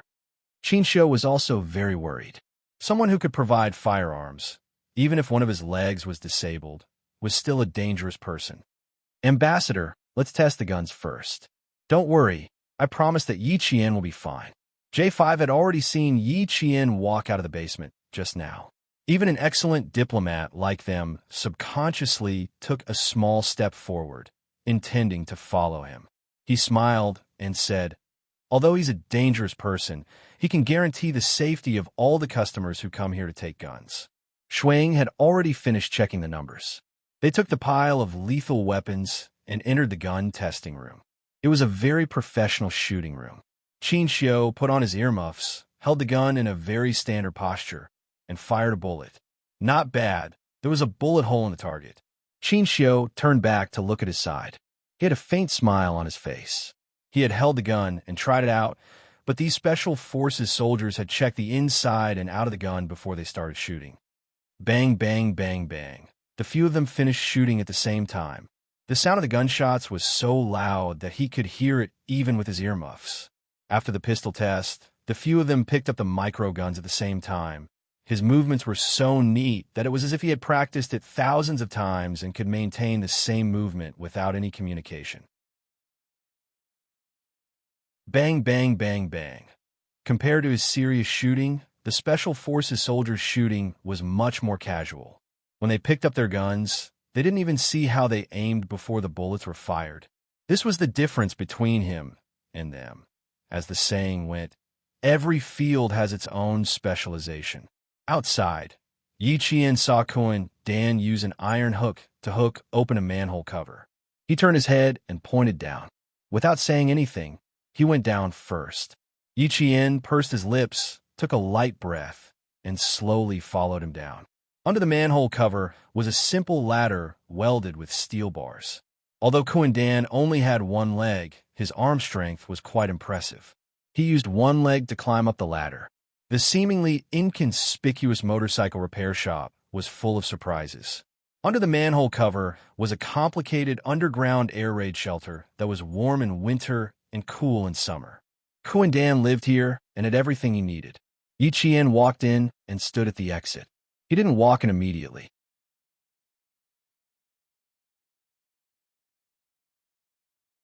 Chapter 23:16. J5 said that Kuan Dan meant no harm, but since he knew about Silverthread's background, it was better to be cautious. Sit. Kuan Dan pointed at a leather sofa that was neither new nor old. He walked into another bomb shelter as if he didn't see Yi Qian standing at the exit. When he came out, He had a common black plastic bag in his hand. He said to Yi Qian, "It's not easy for you guys to escape. The leaders of Ruilala, New Deal, military group, and a few ethnic armed forces are looking for you." Kuan Dan's Mandarin was not fluent, and his vocal cords were damaged. When he spoke, he paused for a few seconds before continuing. It took him twice as long to finish a sentence compared to a normal person. Yi Qian was a very vigilant person. When he suddenly said these words, a fierce look flashed across her eyes. She looked at Kuan Dan quietly and pursed her lips slightly. She remained silent and did not respond to what he said. "You're so beautiful." Kuan Dan, who was looking into Yi Jian's eyes, suddenly said this. His voice was hoarse and slightly sorrowful. He had been looking into Yi Jian's eyes the whole time. It was as if he was trying to recall another person's face through Yi Jian's eyes. Could it be that she looked like an old friend of his? Yi Qian couldn't figure out what he was thinking. She lowered her eyes slightly and replied with a faint smile, "Thank you for your compliment." "You're welcome. What I said was the truth. Qian, your eyes are the most beautiful." Kuan Dan put his walking stick aside and opened the black plastic bag with both hands. He took out a stack of photos and slowly selected them before handing them to Yi Qian. "Look at them. They're all people who want to look for you guys." "I know." Yi Qian was shocked when she took a look at the photos. These people were all faces that the Ministry of Foreign Affairs had asked her to remember when she was in China. And now, Kuan Dan said that these people were looking for them. How'd he know? Yi Qian concealed the sharpness in her eyes and asked politely without showing it on her face, "Mr. Kuan Dan, how did you know that these people were looking for us?" Yi Qian didn't want to admit their identities at first, but Kuan Dan was clearly aware of their identities and had deliberately reminded him. Yi Qian didn't sense any malice from the beginning to the end. He asked, "Other than knowing that they're looking for us, what else do you know? Many of them don't want you to leave. Clichin, the new government, does not want to. He wants to stop you and let Ruilala suffer." Although Kuan Dan spoke intermittently, the amount of information that was revealed was enough to make Yi Qian's heart sink. He looked at Kuan Dan with a cold and sharp gaze. Just now, Qin Shou only mentioned that Ruilala would attack crazily, but he didn't mention anything about the new policies. And now, Kundan was telling him that the new policy was actually so despicable. They took the opportunity to fish in troubled waters and frame Ruilala. The temperature in Yi Qian's eyes dropped rapidly. They were so cold that they were like a ball of snow that never melted. He exuded a chilling aura. "Mr. Kuan Dan, how do you know so much? I'm a businessman. I have a lot of information. Someone sold me. I know when the news comes out," Kuan Dan said calmly. "I'm telling you that it's very difficult to leave. It's even more difficult to leave alive. You can listen to my arrangements. It'll be easier." The entire city was locked down. All vehicles were banned. Even motorcycles were not allowed to pass. It was very, very difficult to leave alive under such circumstances.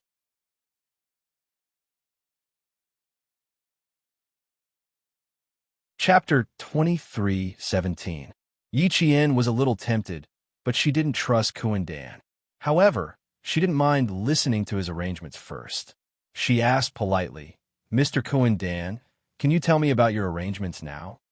Then she would go back and discuss it with her comrades to see if it was feasible. Kuan Dan was experienced and could naturally see Yi Qian's concerns. He didn't feel much about it. He only felt that the girl's eyes, especially when they were fierce, resembled his daughter begging him to take her out to play. Her watery eyes were like burning stars when she wasn't satisfied. Just like the Chinese girl in front of him, bright, sparkling, and exceptionally beautiful. Kuan Dan, who had deep memories in his eyes, didn't bicker with Yi Qian. He couldn't bear to bicker with those lively and beautiful eyes. If his daughter was still alive, she would be almost 20 years old. "Map, motorcycles. Leave. Go this way. It's safe." He took out a waterproof map from a black plastic bag. There were many routes marked on it with a red fountain pen. This was a map that Kuan Dan often used. It was also the route that his side used to transport firearms. Yi Qian, who didn't know why Kuan Dan was helping them, narrowed his eyes when he saw the map. Dan was an arms dealer. J5 only had a business relationship with him. Why would he risk his life to help them? He was from Lin, and they were the Chinese that Lin's new policies wanted to eliminate. Yi Jian felt a little uneasy about accepting his help. She also felt very uneasy. Dan only looked into Yi Qian's eyes. As for what she was thinking, he didn't consider it at all. He also didn't think that what he was doing now was equivalent to going against the new policies. Yi Qian didn't understand, but Dan knew very well why he was helping this group of Chinese people. He knew very well. There are 4 checkpoints in the city. You guys from here. He pointed at the map with a finger covered in black grease. He immediately looked up and stared unblinkingly into Yi Qian's eyes. On the mountain, there are secret routes for illegal immigration and drug trafficking. It's much safer than other places. You guys get on your motorcycles and rush out. He pointed out a secret route for Yi Qian. It was a secret route used by drug and arms dealers. Finally, he told Yi Qian where he could enter Chinese territory. Yi Qian felt that the map in her hand was a little heavy. She pursed her lips and said softly, "Thank you. You're welcome. This is my daughter." Look, Dan took out a picture from his pocket. His hands were dirty, and there was grease between his fingers, but the picture in his pocket was clean like a new one. Actually, this was a photo from 10 years ago. The date was very clear at the bottom right corner of the photo. Yi Qian looked at the little girl in the photo. She looked to be about 11 or 12 years old. Her hair was tied up in a ponytail, and she was holding a big cotton candy in her hand. She gave the camera an innocent and sweet smile. "Your eyes are very similar. My daughter, very similar. Looking at your eyes, I finally remember what my daughter's eyes look like." He spoke in broken Chinese with a strange accent, but it didn't stop Yi Qian from hearing the sadness in his voice. An arms dealer right in front of her with tears in his eyes. At that moment, Yi Qian finally understood why he kept looking at her eyes. It turned out that it was all because he thought her eyes looked like the little girl in the photo. Even though she couldn't tell how her eyes looked like his daughter's, Yi Qian said softly, "Yes, they do look very similar."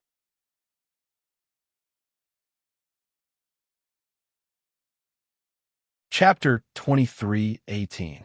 It's very bright like a star. It's beautiful. Dan carefully took back the photo. In his heart, Xiao Xiao's photo was the most expensive, beautiful, and priceless treasure in the world. No other treasure could be compared to this photo, because this photo was the only photo of his daughter, and it was worth protecting with his life. Dan put away the photos of the other people on the table and only looked at Yi Qian's eyes. He coughed softly and said, "People of the Meng clan don't like fighting and xenophobia, but it's safe. You can go there, very good, but be careful." Yi Qian was very grateful that Dan's eyes looked like his daughter's and gave her a precious kindness. She couldn't take the map away, so she took a pen and spread out a piece of white paper. Yi Qian drew the route and the villages that Dan mentioned. Actually, she didn't know if this route would lead them to the rendezvous point with G3, but it was better than nothing. If the plan changed, they could go back to China according to Dan's route. It took Yi Qian more than 10 minutes to finish writing. She checked it carefully again and then walked out of the bomb shelter with Dan, who was waiting patiently for her. Qin Xiu and the others had been waiting in the basement for about 15 minutes. They were relieved when they saw Yi Qian return. Qin Xiu walked to her and asked worriedly, "Are you okay?" "No." He showed me a few photos to remind me to be careful. They're all faces that I remember in China. Yi Qian quietly looked at Dan, who was finishing the deal with J5. She lowered her eyes and whispered to Qin Xiu, "He's really good. He even showed me a map that could lead us to our country and asked us to leave by motorcycle. I'll discuss it with them when I get back to my room and see if it's feasible." J5 was surprised and said to Dan in the language of the neighboring country, "Motorcycle? I didn't order a motorcycle on my list." He was checking the list with Dan, but there were 3 motorcycles in Dan's list. But he didn't order one. He still had to bring the gun back to China to use. It was not worth it to buy a motorcycle and then abandon it after one trip in the neighboring country. There were a lot of motorcycles that had been thrown to the side during the battle. When the time came, All they had to do was to steal a few of them. Just like today, after abandoning the car, the motorcycles they were riding on were picked up from the side of the street. Many motorcycles were abandoned outside. It didn't matter if they had the keys or not. It was not a problem for the special forces of the Snowfield Brigade. Now that he had it, there was no need for him to resort to underhanded methods. Kuan Dan replied. Perhaps she had mentioned Yi Qian. J5 turned to look at Yi Qian, who was talking to Qin Xiu, and said to Kuan Dan solemnly, "Thank you very much." Because of Yi Qian, Kuan Dan promised to give them 3 motorcycles with full gas for free to help them leave. Is it because my friend and your daughter have similar eyes? J5 asked with a sigh. In return, he nodded without hesitation. That pair of eagle-like eyes flashed with a very bright light. You also think her eyes look like my daughter's? That's right, her eyes are exactly the same as my daughter's. Switching to the language of her own country, although Kuan Dan spoke slowly, she was much more fluent. If my daughter was still here, she would be almost the same. Thank you very much for your generosity. J5 thanked him again. Kuan Dan was a strange person. He had a lot of resources in his hands, but he never took the initiative to help others. The buyer paid, and he supplied the goods. No one knew each other when they walked out of this place.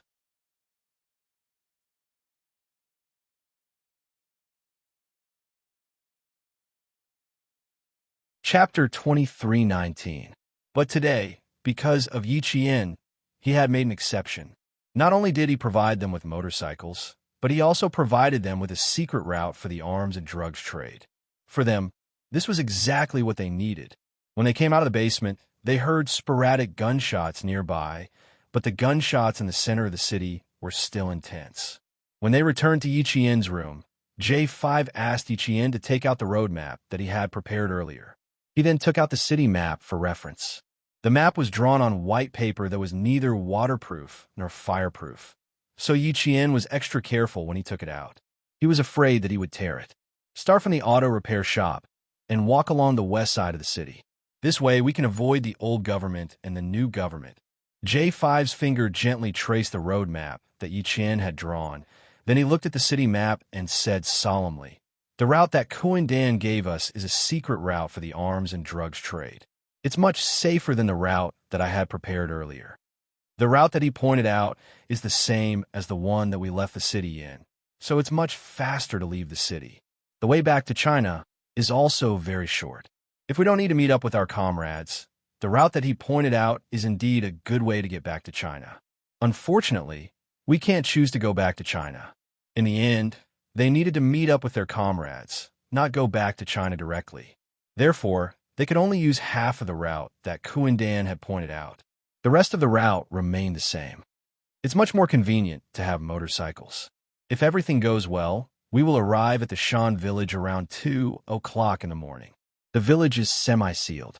Together with several nearby villages, there is an armed force of about 100 people. We need to bypass them and enter the mountain. It will take us about 3 hours to reach the helicopter landing point. The airport in the neighboring country had been closed, and the traffic in the city had been paralyzed. Driving a car was much better than riding a motorcycle. After replanning the route, J5 smiled at Yi Qian and said, "Kuan Dan only provides weapons, but never transportation. Thanks to Yi Qian, he provided us with 3 motorcycles, so we don't have to go outside to get one." Yi Qian looked at the sky above the city, which was gradually being covered by darkness. The sporadic gunshots were much louder than during the day, and the sound waves when the bullets were fired were much wider. Wouldn't it make more noise when they drove motorcycles at night? At that time, wouldn't he become the center of attention? She voiced out her concerns. Night is also a good time for an ambush. After a period of rest, the battle at night will come at any time. This is our chance to leave, J5 explained with a smile. If the battle hasn't started, we can't leave for the time being. Yi Qian understood. She only thought that since the gunshots outside were getting softer and softer, it would be even quieter at night. She did not think that night was a better time to fight than day. This meant that Kuan Dan was trustworthy. Yi Qian did not trust Kuan Dan, but she trusted her comrades. There was one more important thing that he had to tell them. A shameful conspiracy about the New Deal. Kundan told me that the New Deal wants to take the opportunity to get rid of us and frame Rualila. Qin Xiu, do you want to contact the Ministry of Foreign Affairs? Tell the country about the shameless schemes of the New Deal? Yi Qian knew what kind of reaction his comrades would have after he said those words. After he finished speaking, he watched quietly. Her comrades were like her. Their eyes were suddenly filled with murderous intent, and their gazes were as sharp as knives. But they controlled their emotions very well and turned to look at Qin Xiu. You're tuning into the Warrior Lore YouTube channel. Don't forget to subscribe and join us on this journey to catch the most captivating stories.